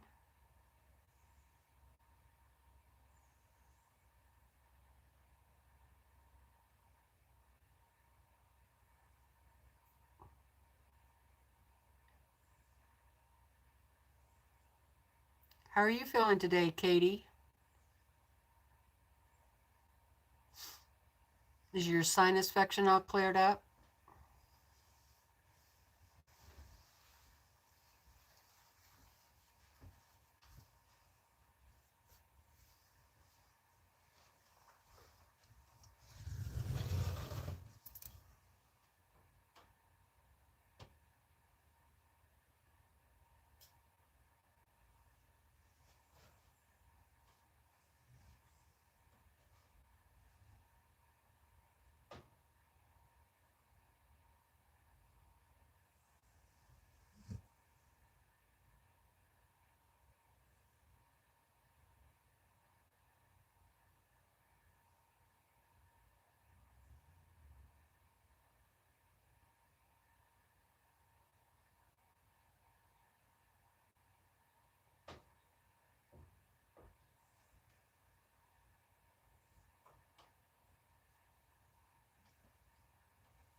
Oh, wow. I just finished doing a Godzilla portrait collage. You did?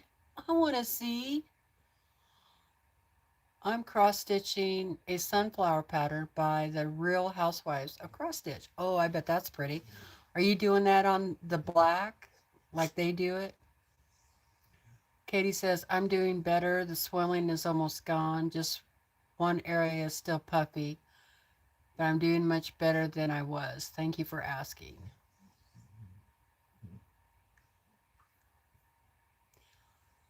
Vicky is going to do some cutting up a pattern and some embroidery. Yeah, Katie would love to see the Godzilla too. You could put a picture in that of that in the over on my main page of the YouTube channel and under post, and then we can all see that. You could, if you're could put it over on Katie's too. We can see it over there. Yes, I'm stitching on black. I do like the. I heard it was pretty hard to stitch on black. I've never stitched on any fabric that dark before.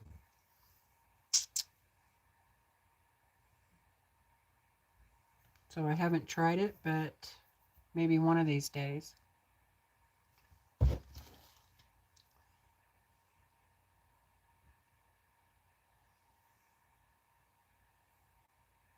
Yeah, because, you know, Katie loves Godzilla.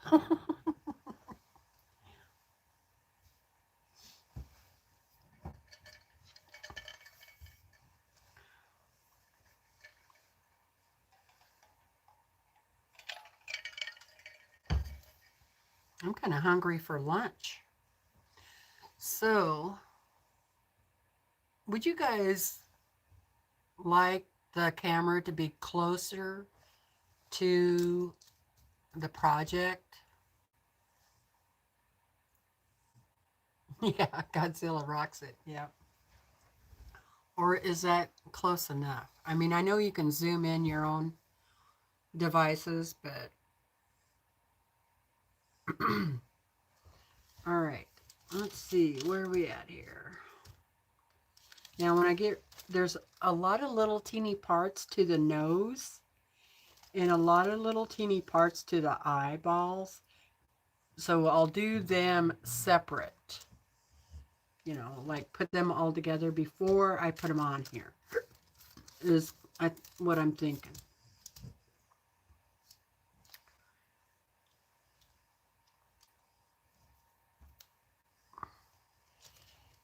And they need to go over the dark color of the cheeks.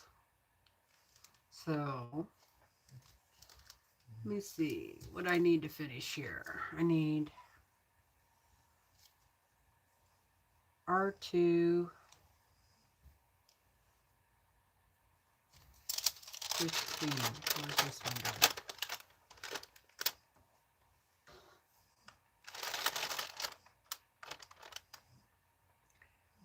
R2 5 goes right there.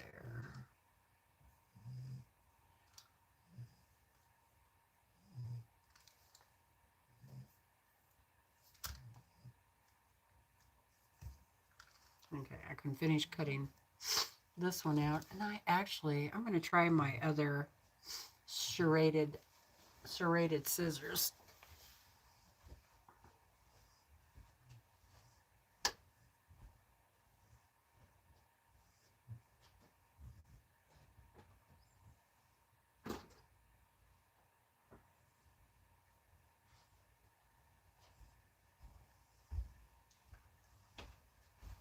That's one thing about the Sew Sampler box. I've gotten a lot of pairs of scissors from the Sew Sampler box that I probably would not have purchased on my own.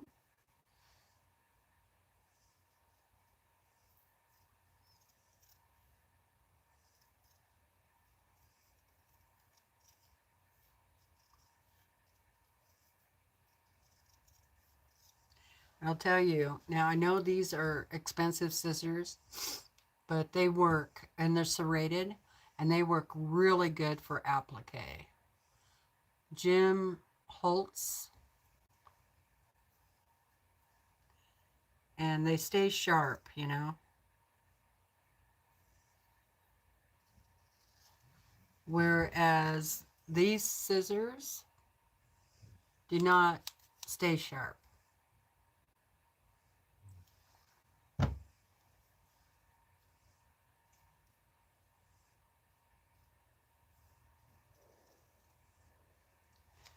But yeah, these are great. I have no idea how much they cost, but I don't think they're cheap.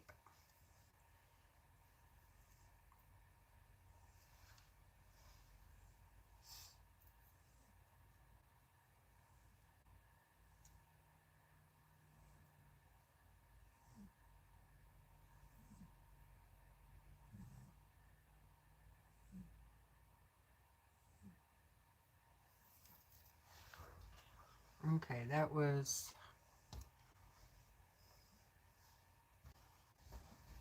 R25. R25 right there.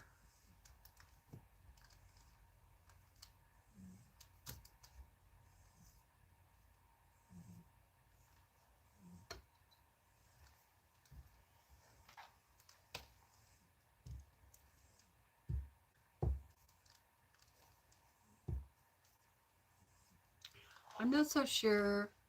Now, I bought this as a kit, so it had the fabric with it, and I don't know if I would have picked all these fabrics. I don't think I would have. There would have been some different stuff going on here. Okay.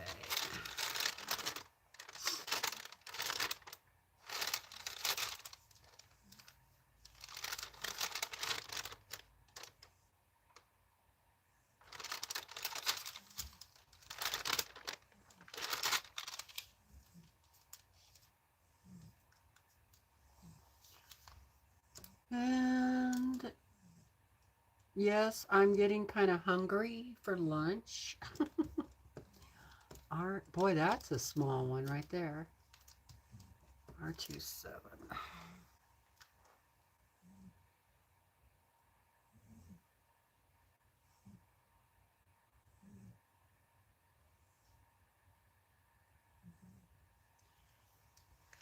R2, that's 6. Oh, here's another one.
Well, I think that quilt we're working on, the Friendship second edition, second variation, um, I think it's going to turn out really nice. I think I'm going to like it.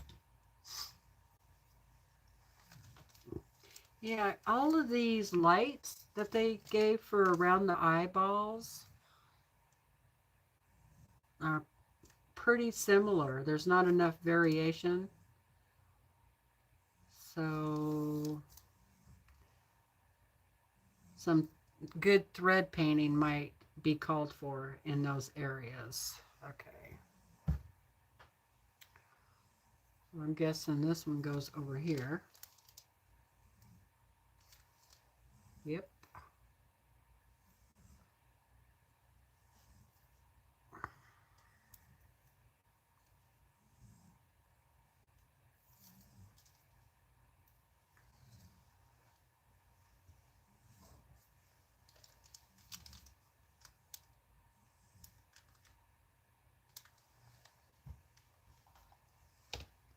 It's still going to be cute though, right? It'll still be cute.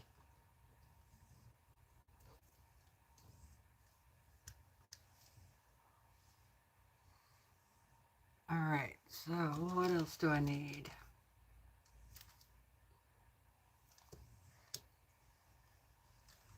I'm still missing the ears stuff up here. R2, 8. R2.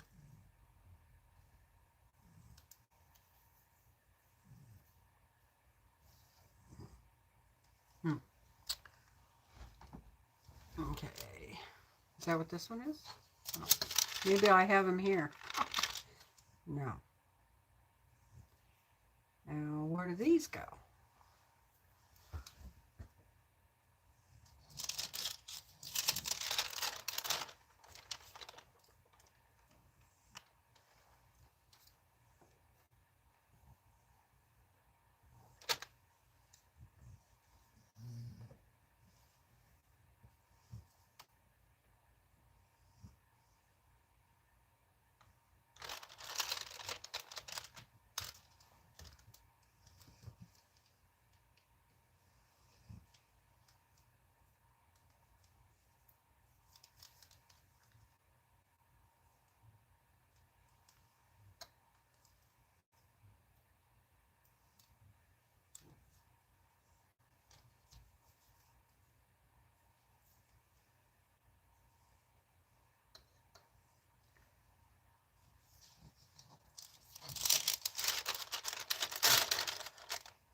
I must have, looks like I cut out 2 of these, or 2.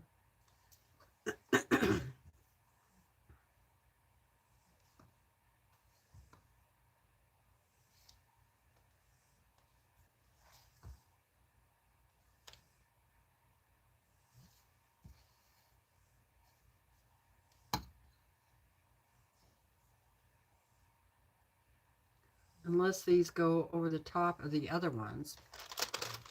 Is it the same color? Yes.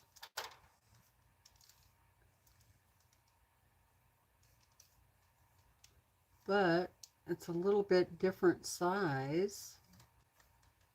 But maybe they do go over.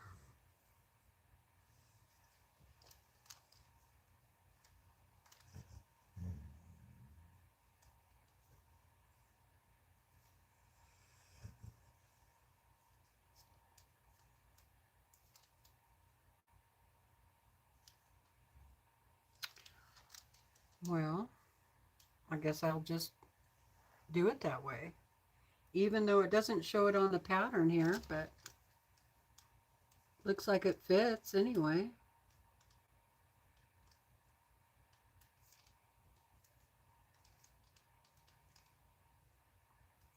Which is really weird.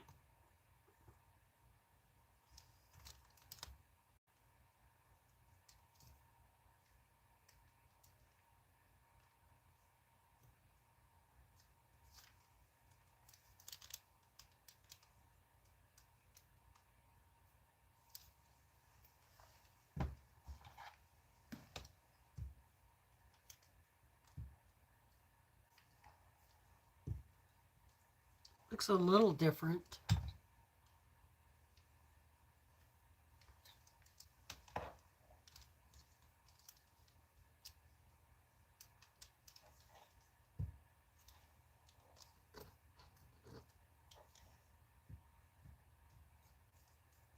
Oh, well, it helps if you take the paper off the back.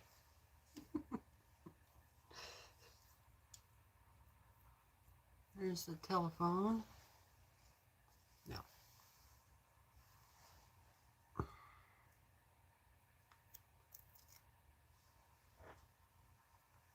We'll see if Brandon answers it, which I doubt because he can't hear with the beans.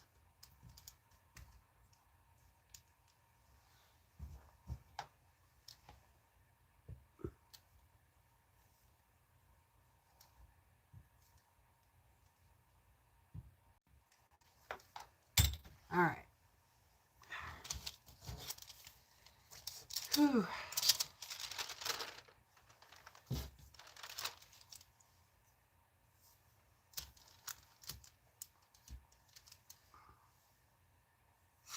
Now I need the stuff for the eyeballs.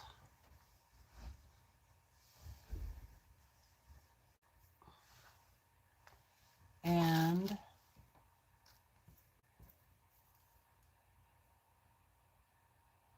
it's one.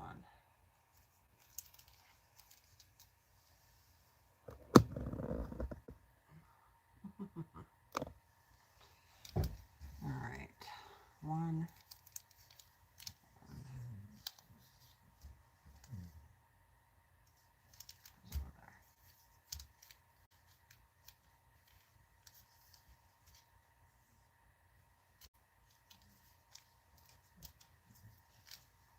Three.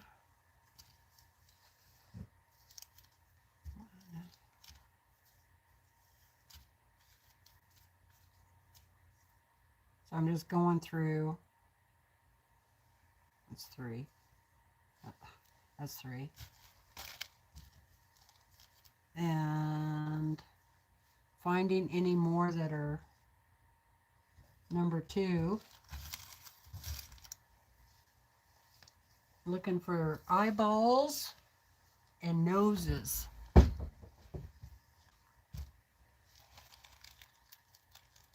And these are all my little scraps, which I'm going to keep these little pieces in case I need them, because I can use them, some of them maybe, as a little fill-in here and there. Okay, so that's two, that's two. Let's see what we got here. Three.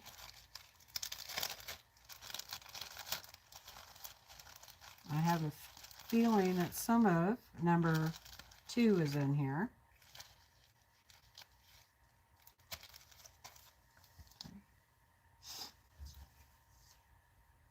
Yeah. All right, so this is number 3, 3, 3. This one doesn't say. Huh. 3, 3.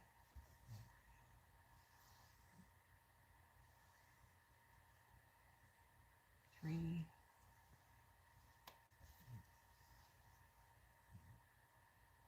3.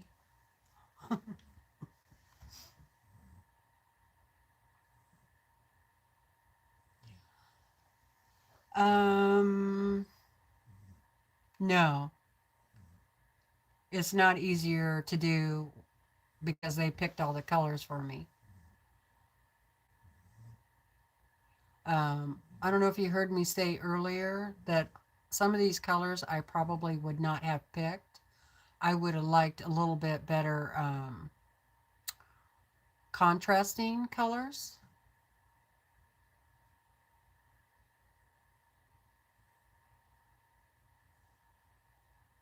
Oh, Katie, I'm so glad you're not in any more pain. Sinus infections suck. Hi, Linda. Hello, Terry.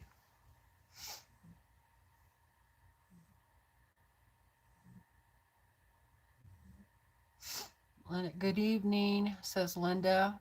Just sat down to dinner and was glad to see you're still on. I know you're just getting started, but how are the sweet raccoons doing? The sweet raccoons are doing fine. I'm sure you saw. I'm just doing the first raccoon. It's right here.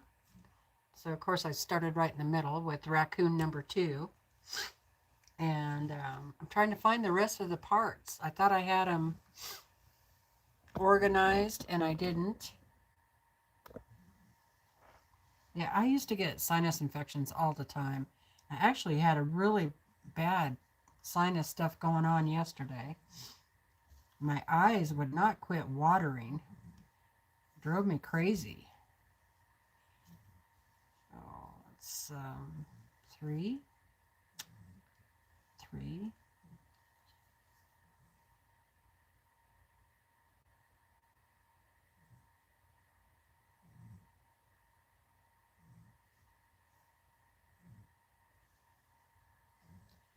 3, I guess. 3.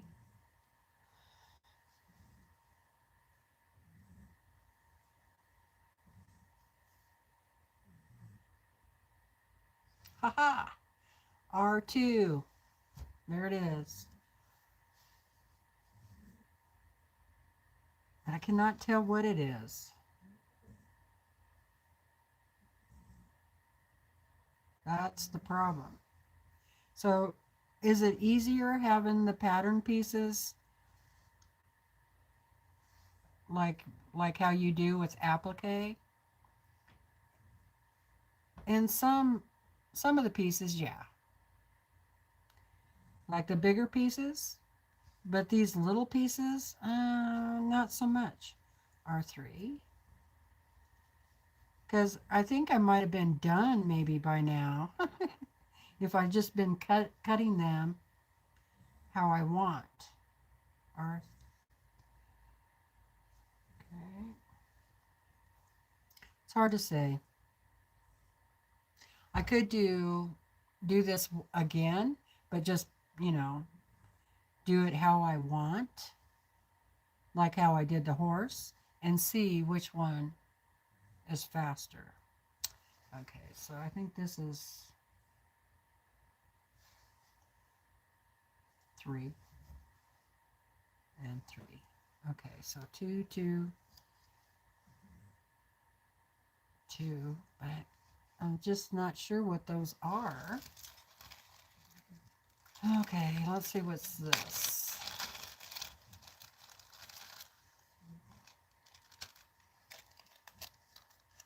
The eyeballs, oh, they should be dark. So they might not be cut out yet. Okay. This is 1.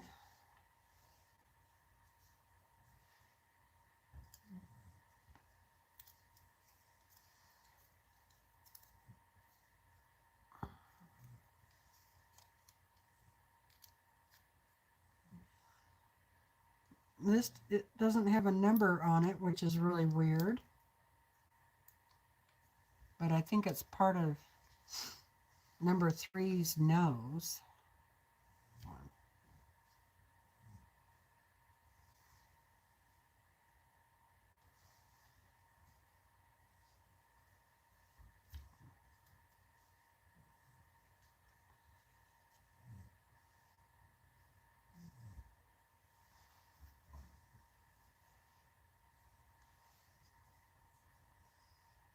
Okay. Now look, I don't know if you can see this or not. Look how tiny those are. Those I believe are the reflections in the eyeballs.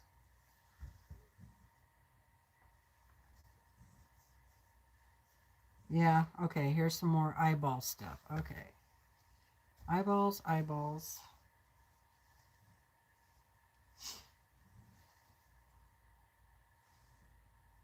Eyeball. R1.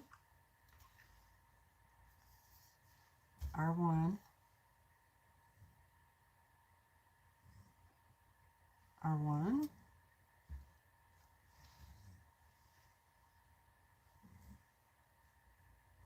Some of these don't have the papers on them, so I'm going to have to guess. I don't know what happened to the papers, but they're gone. Okay. R1, 3. I don't know what these are. Now see, look at these. Can you see that?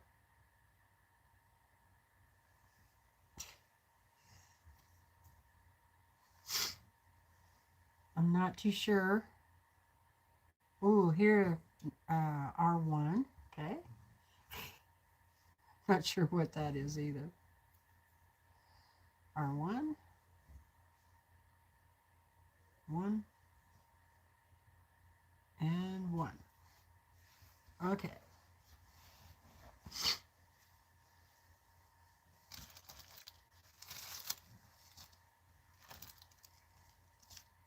Is that all of them?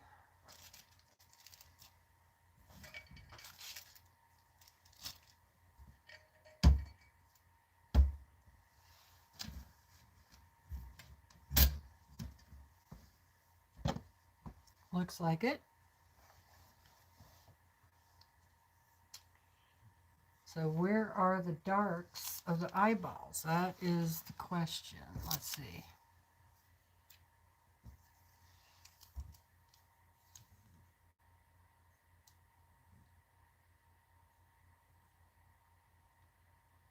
Two. That's a. I know that's a foot. A foot. And this is R2. Okay. Oh, here's the nose. Part of the nose. Okay, that's good. And I'm not sure what this is. Part of the tree, maybe.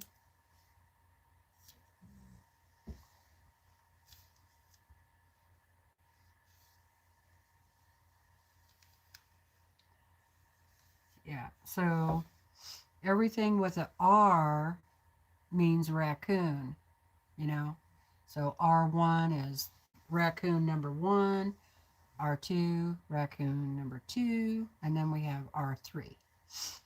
And everything with a T, like T2, T7, the T stands for the tree.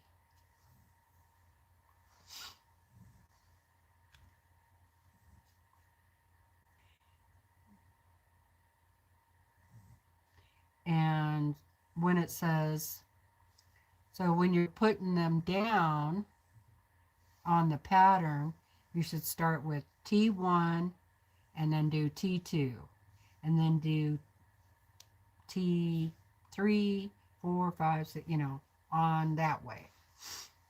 I believe is how you're supposed to do it, but this T doesn't do it that way. But I think all of these are the tree, it looks like.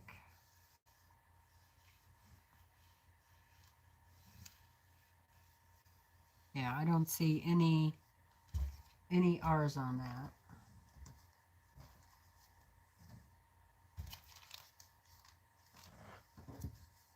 What about this?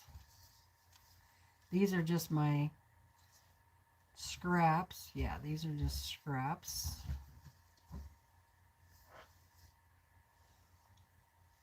So, hey Brenda, are you still out there?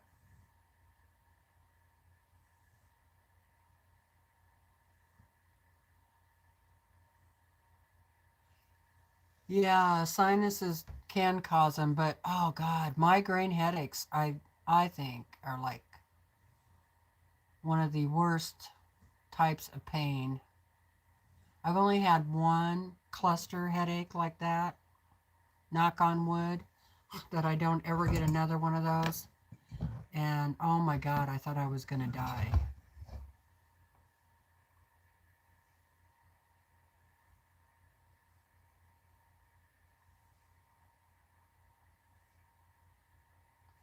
I quit. You quit. I just finished the first round of binding and didn't realize that it was a half inch instead of a quarter. Oh no. Well, would it still work? Will you still have enough when you flip it over to the other side? Because some people do the bigger one. Okay, bye. I'm sorry. That sucks.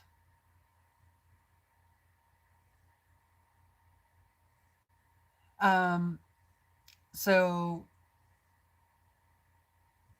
Linda, I'm not sure what you mean by working on it like I did the horse, because on the horse, I didn't have little pattern pieces like this. I just cut my own pieces out. Um, so I'm going to, or do you mean, am I going to work on it live?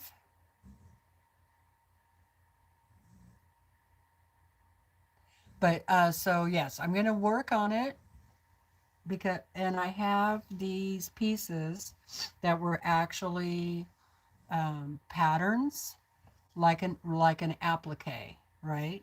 Applique patterns. And so that's what I'm cutting out. They're already patterns. Whereas on the horse, it wasn't that way. Except for the horse that I did by Tony Whitney. Those were applique patterns.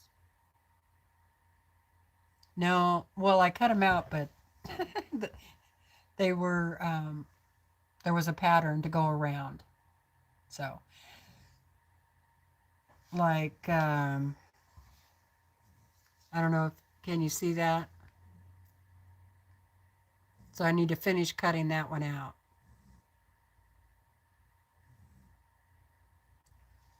So the raccoon comes with the pattern.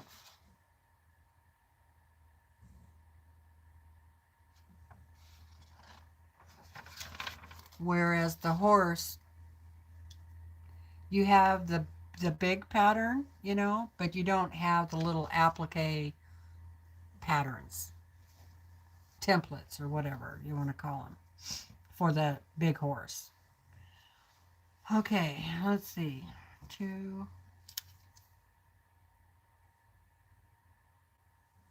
Now, what do I need for that nose? I need a pencil and a piece of paper.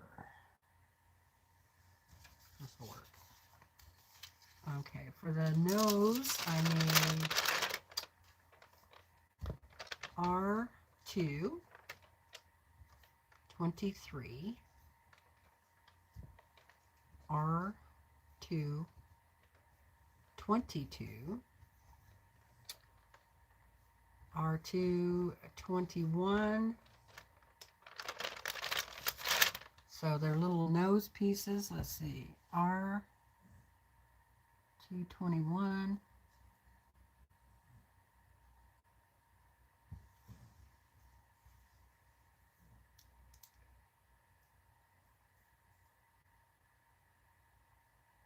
Boy, these are terribly small. Okay. Oh boy.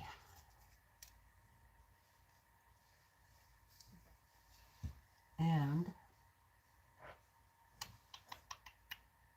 okay, I need this.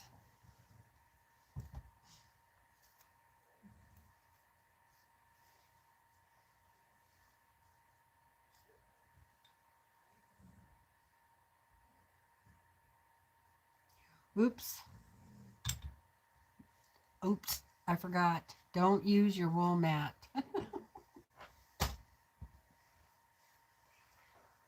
Don't do that.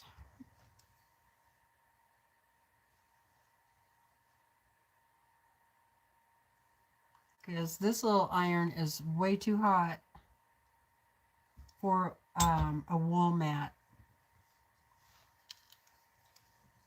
I should turn it down, I guess. There we go. I do like having this big open space that I created, so I am glad so far that I moved things around over here, especially for this project. Okay, there's that.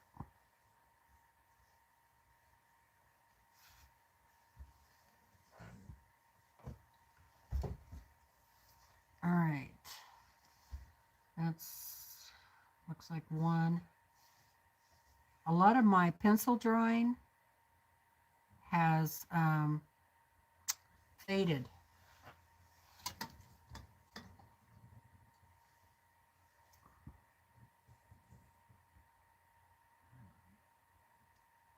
Okay, so I think it's this one.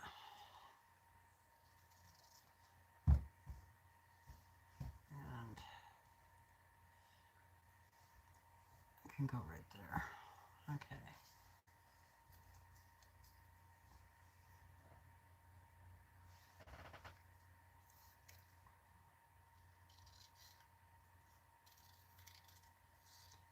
Like I said earlier, this has been put away for a few years, so that probably wasn't the wisest thing to do.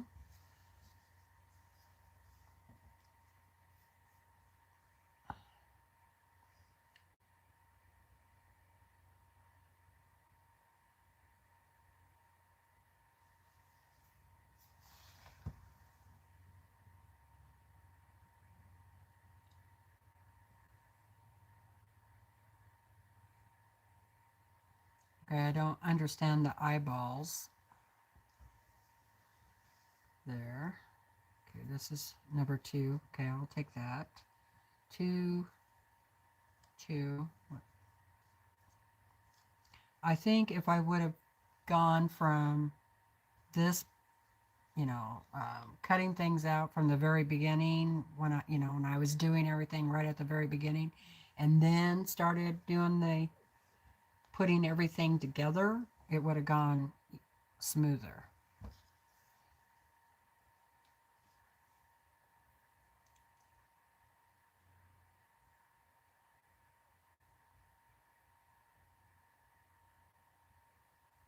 is my guess. Okay, so this is eyeball number 1. Okay, I got that one figured out. Okay, that goes there.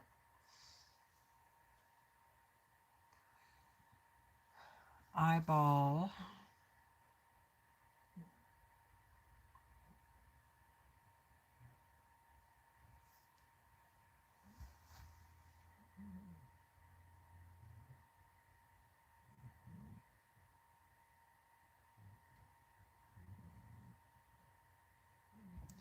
What is the 6 of your room?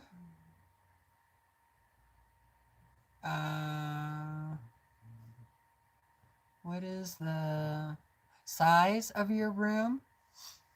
Um, it's pretty big. It's the master bedroom upstairs. And so it takes up almost the whole upstairs.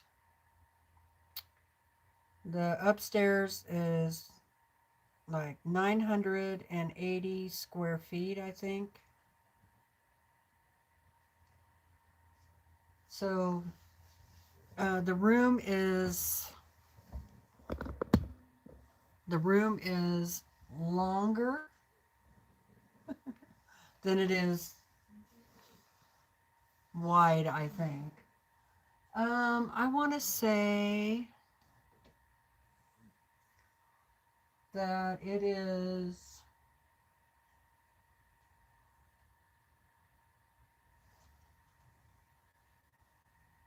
I think the last time I measured it, I think it was 24 by like 20, 24 by 20 maybe. Um, the thing is that on either side of me, the walls come down like this, you know, at an angle. But I would say probably 10 feet of the ceiling is flat, and then it starts to come down at an angle. So like I wouldn't be able to stand up over here at all. It's only like from the floor to where the ceiling starts to go up is like about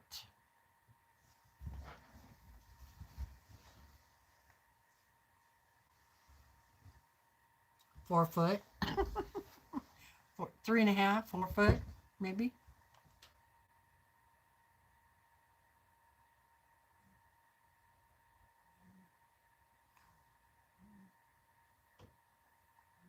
Do you have a long arm, Vicky? Oh, thank you.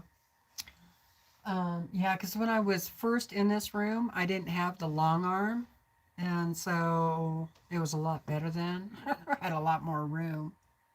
I had the big cutting table like in the middle over here, and which was great. I had it over like in front of all that fabric, so I could just pull fabric out and cut and this and that, and it was a lot better without the long arm. And I thought about putting the long arm in the basement, but we use a pellet stove in the wintertime down there, and it's not clean burning. You know, there's like sometimes you get ash in the air, and I didn't want any of my quilts or fabric or anything like that, you know, to get soot on it. And it's bound to happen because you got to open the door to the stove and you got to clean that out. And, you know, it's just going to happen. You're going to get ash in the air. No matter, and I do have a special vacuum cleaner. It's kind of like a shop vac, but it's made for cleaning out wood stoves and pellet stoves, it doesn't put that ash in the air like you would with a regular vacuum cleaner or a regular shop vac. I couldn't imagine. Actually, I could imagine it because I tried a regular vacuum cleaner and I just made a really bad mess. So, yeah. In fact, when I go downstairs, I wear a special pair of shoes to go down there just in case, when I'm going to clean out the stove. I have special clothes I wear, gloves, all that stuff. But it would have been nice not to have the long arm in the, in here, but it's work. The good thing about it is if you're not using your long arm, you can pile stuff on there. And you have all that storage under the long arm that you can pile stuff there too. So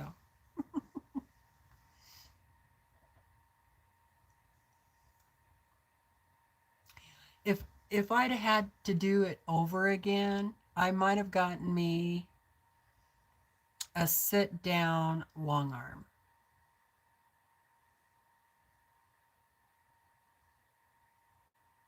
The kind where you move the fabric. Of course, well, I say that, but it would be nice to have both. But I can't afford both. I would want the sit down one for like collages, like what I'm working on now, because it's easier to do free motion quilt, a collage quilt by hand. You move it instead of the machine moving. You have more control with your hands than you do with your hands with the machine. Believe it or not. Yeah. Okay. So what did I say I needed? R, okay, here's 22. But where is 23 and 21? 21.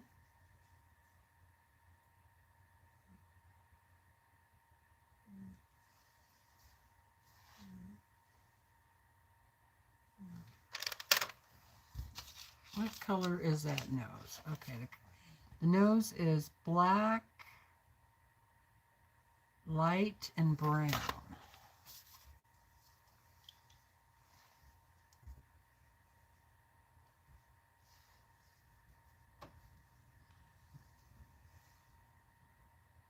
So I need a brown, maybe, no.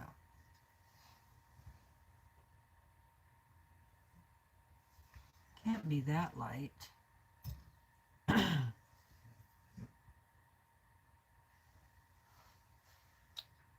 23, so 21.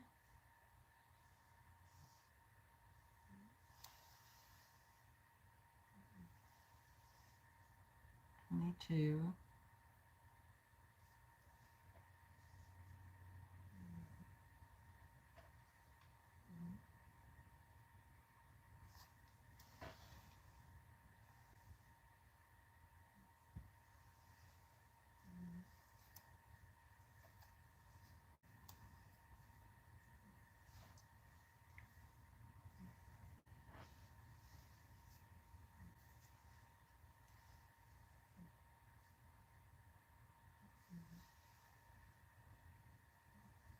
This must be,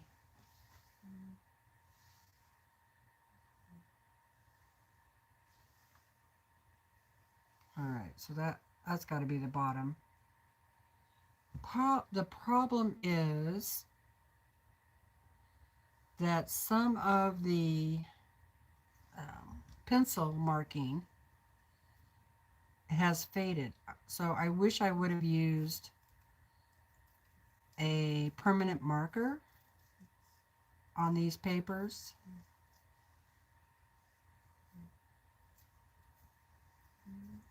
Then it wouldn't have rubbed off. So for future reference, use a marking pen if possible. Okay, so let's say this one goes here.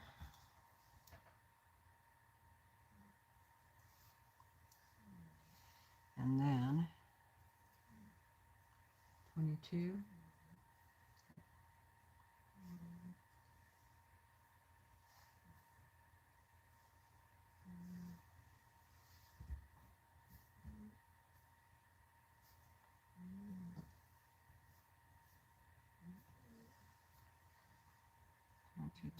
Goes like that. So I'm working on the nose.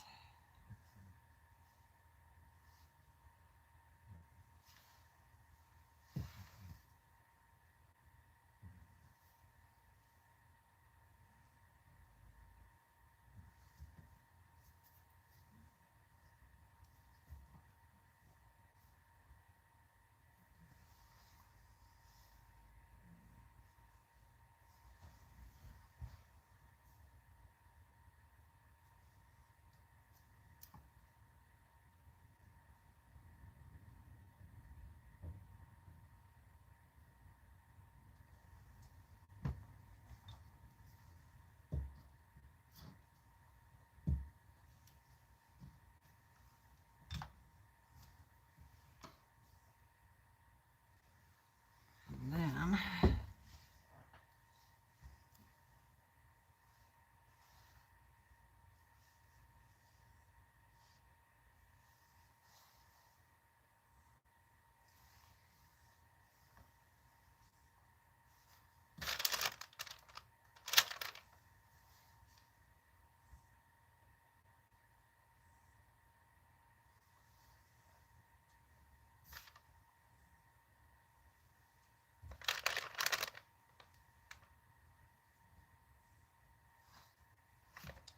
I still need number 23.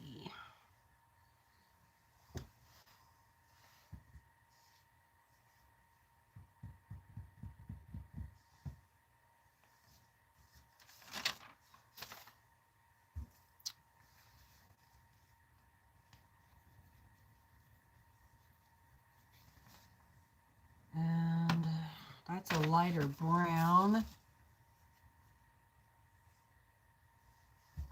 Well, I can go ahead and put this part on there, I think.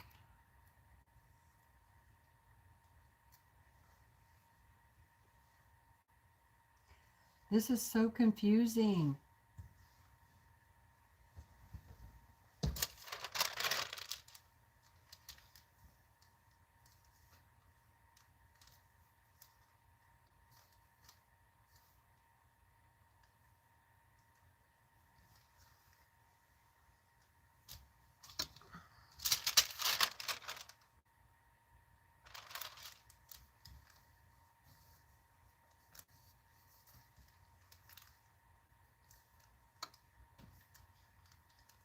Now this nose piece has got to go on top of the fabric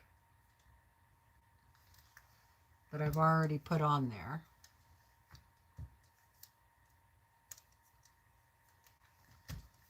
So that's permanent what I just did there. There. But I'm still missing a lighter piece of the nose. Let's see.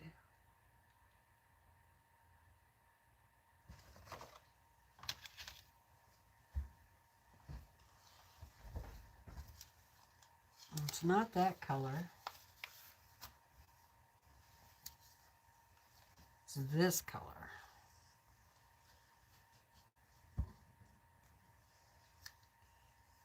And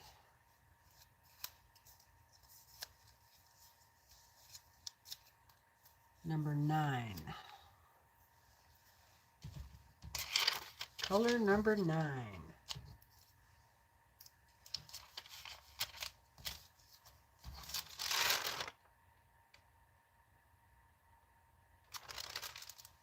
doesn't say what color.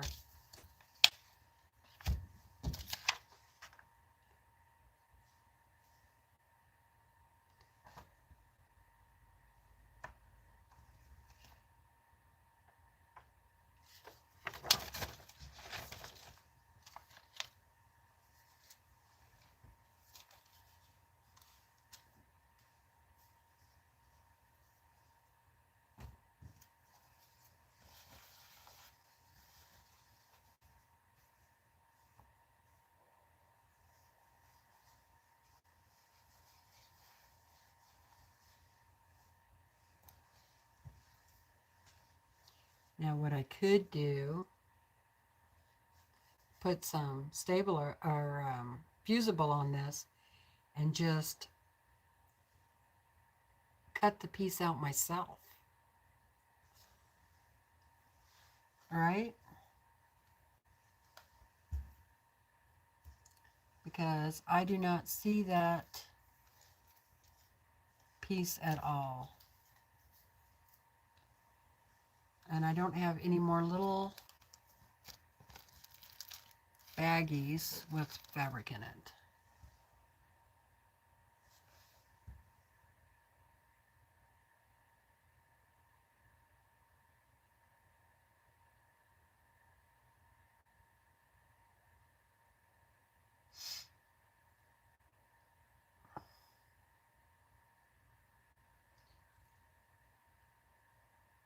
Yeah, I had to save up to get my long arm, and I actually got the frame on Marketplace, and I got a pretty good price on it.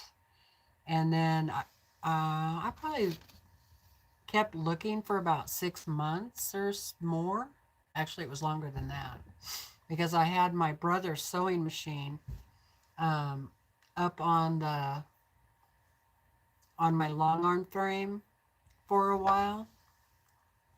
I want to say at least a year while I looked around for a long arm. And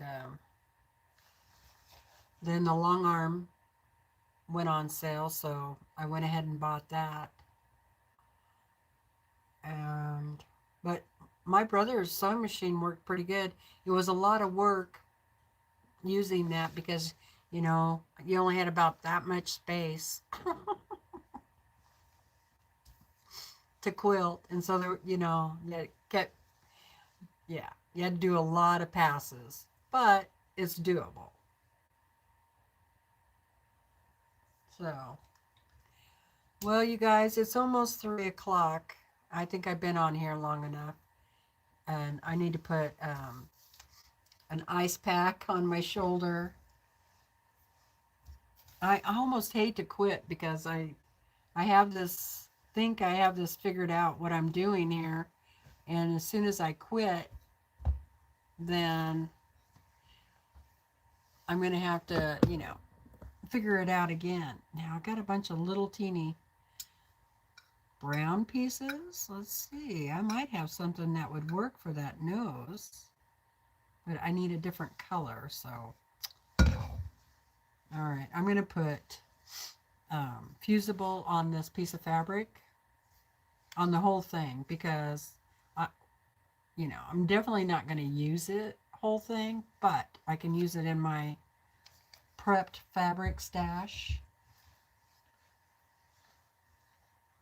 So that's what I will do.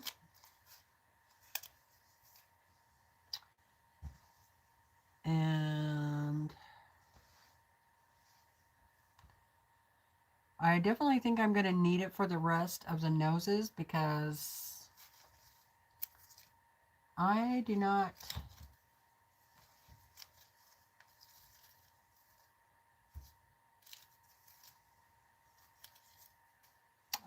see it anywhere. So maybe I didn't cut those. Bummer. Well, I was really hoping I would get at least one raccoon done while I was live today. Oh well.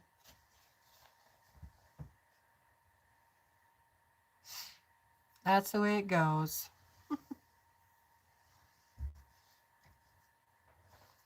But I do appreciate y'all coming on with me for a while. I love being able to visit with you guys and, you know, see what you guys are up to. And bye, Sarah. Bye, Zaza. Bye, Jan. Bye, Vicky. Bye, Joe.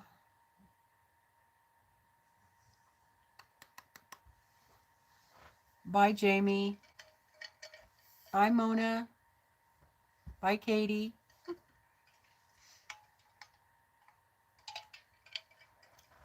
Bye, Mary.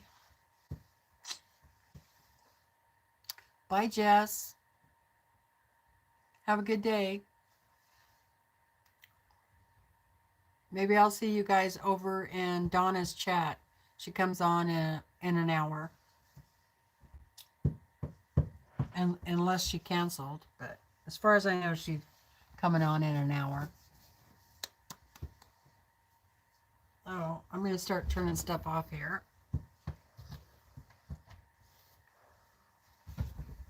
Because I'm going to go eat a little bit of lunch. Take care of my shoulder. And see what the hubby's up to.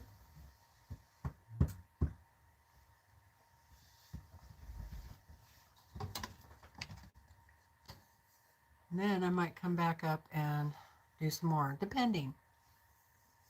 All right. Sorry, I'm all greasy. I put that medicine on and it's so greasy. Then I get that grease all over the place, you know. It's not grease, it's oil. Oils.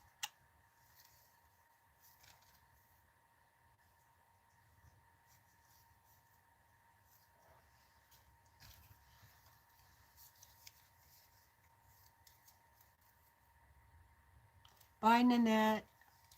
Thanks for coming. So long, Jamie. Oh, I forgot to show my stuff. Well, I'll do it next time.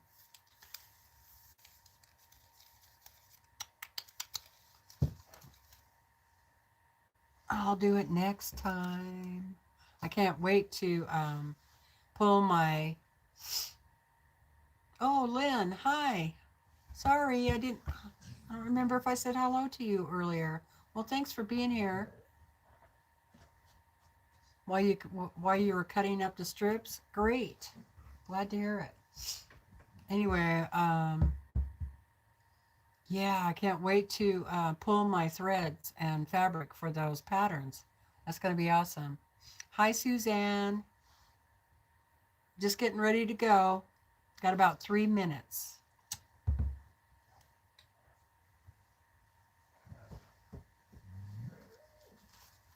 So we're just all saying goodbye. So you guys have a great rest of your day. And depending on what's going on tomorrow, if the weather is crappy, then I might come on again tomorrow. Sometime around noon. My time. Pacific Standard Time. All right. So thanks everybody. Bye, Deb. I'll see you next time. So long, Zaza. Okay, I'm out of here.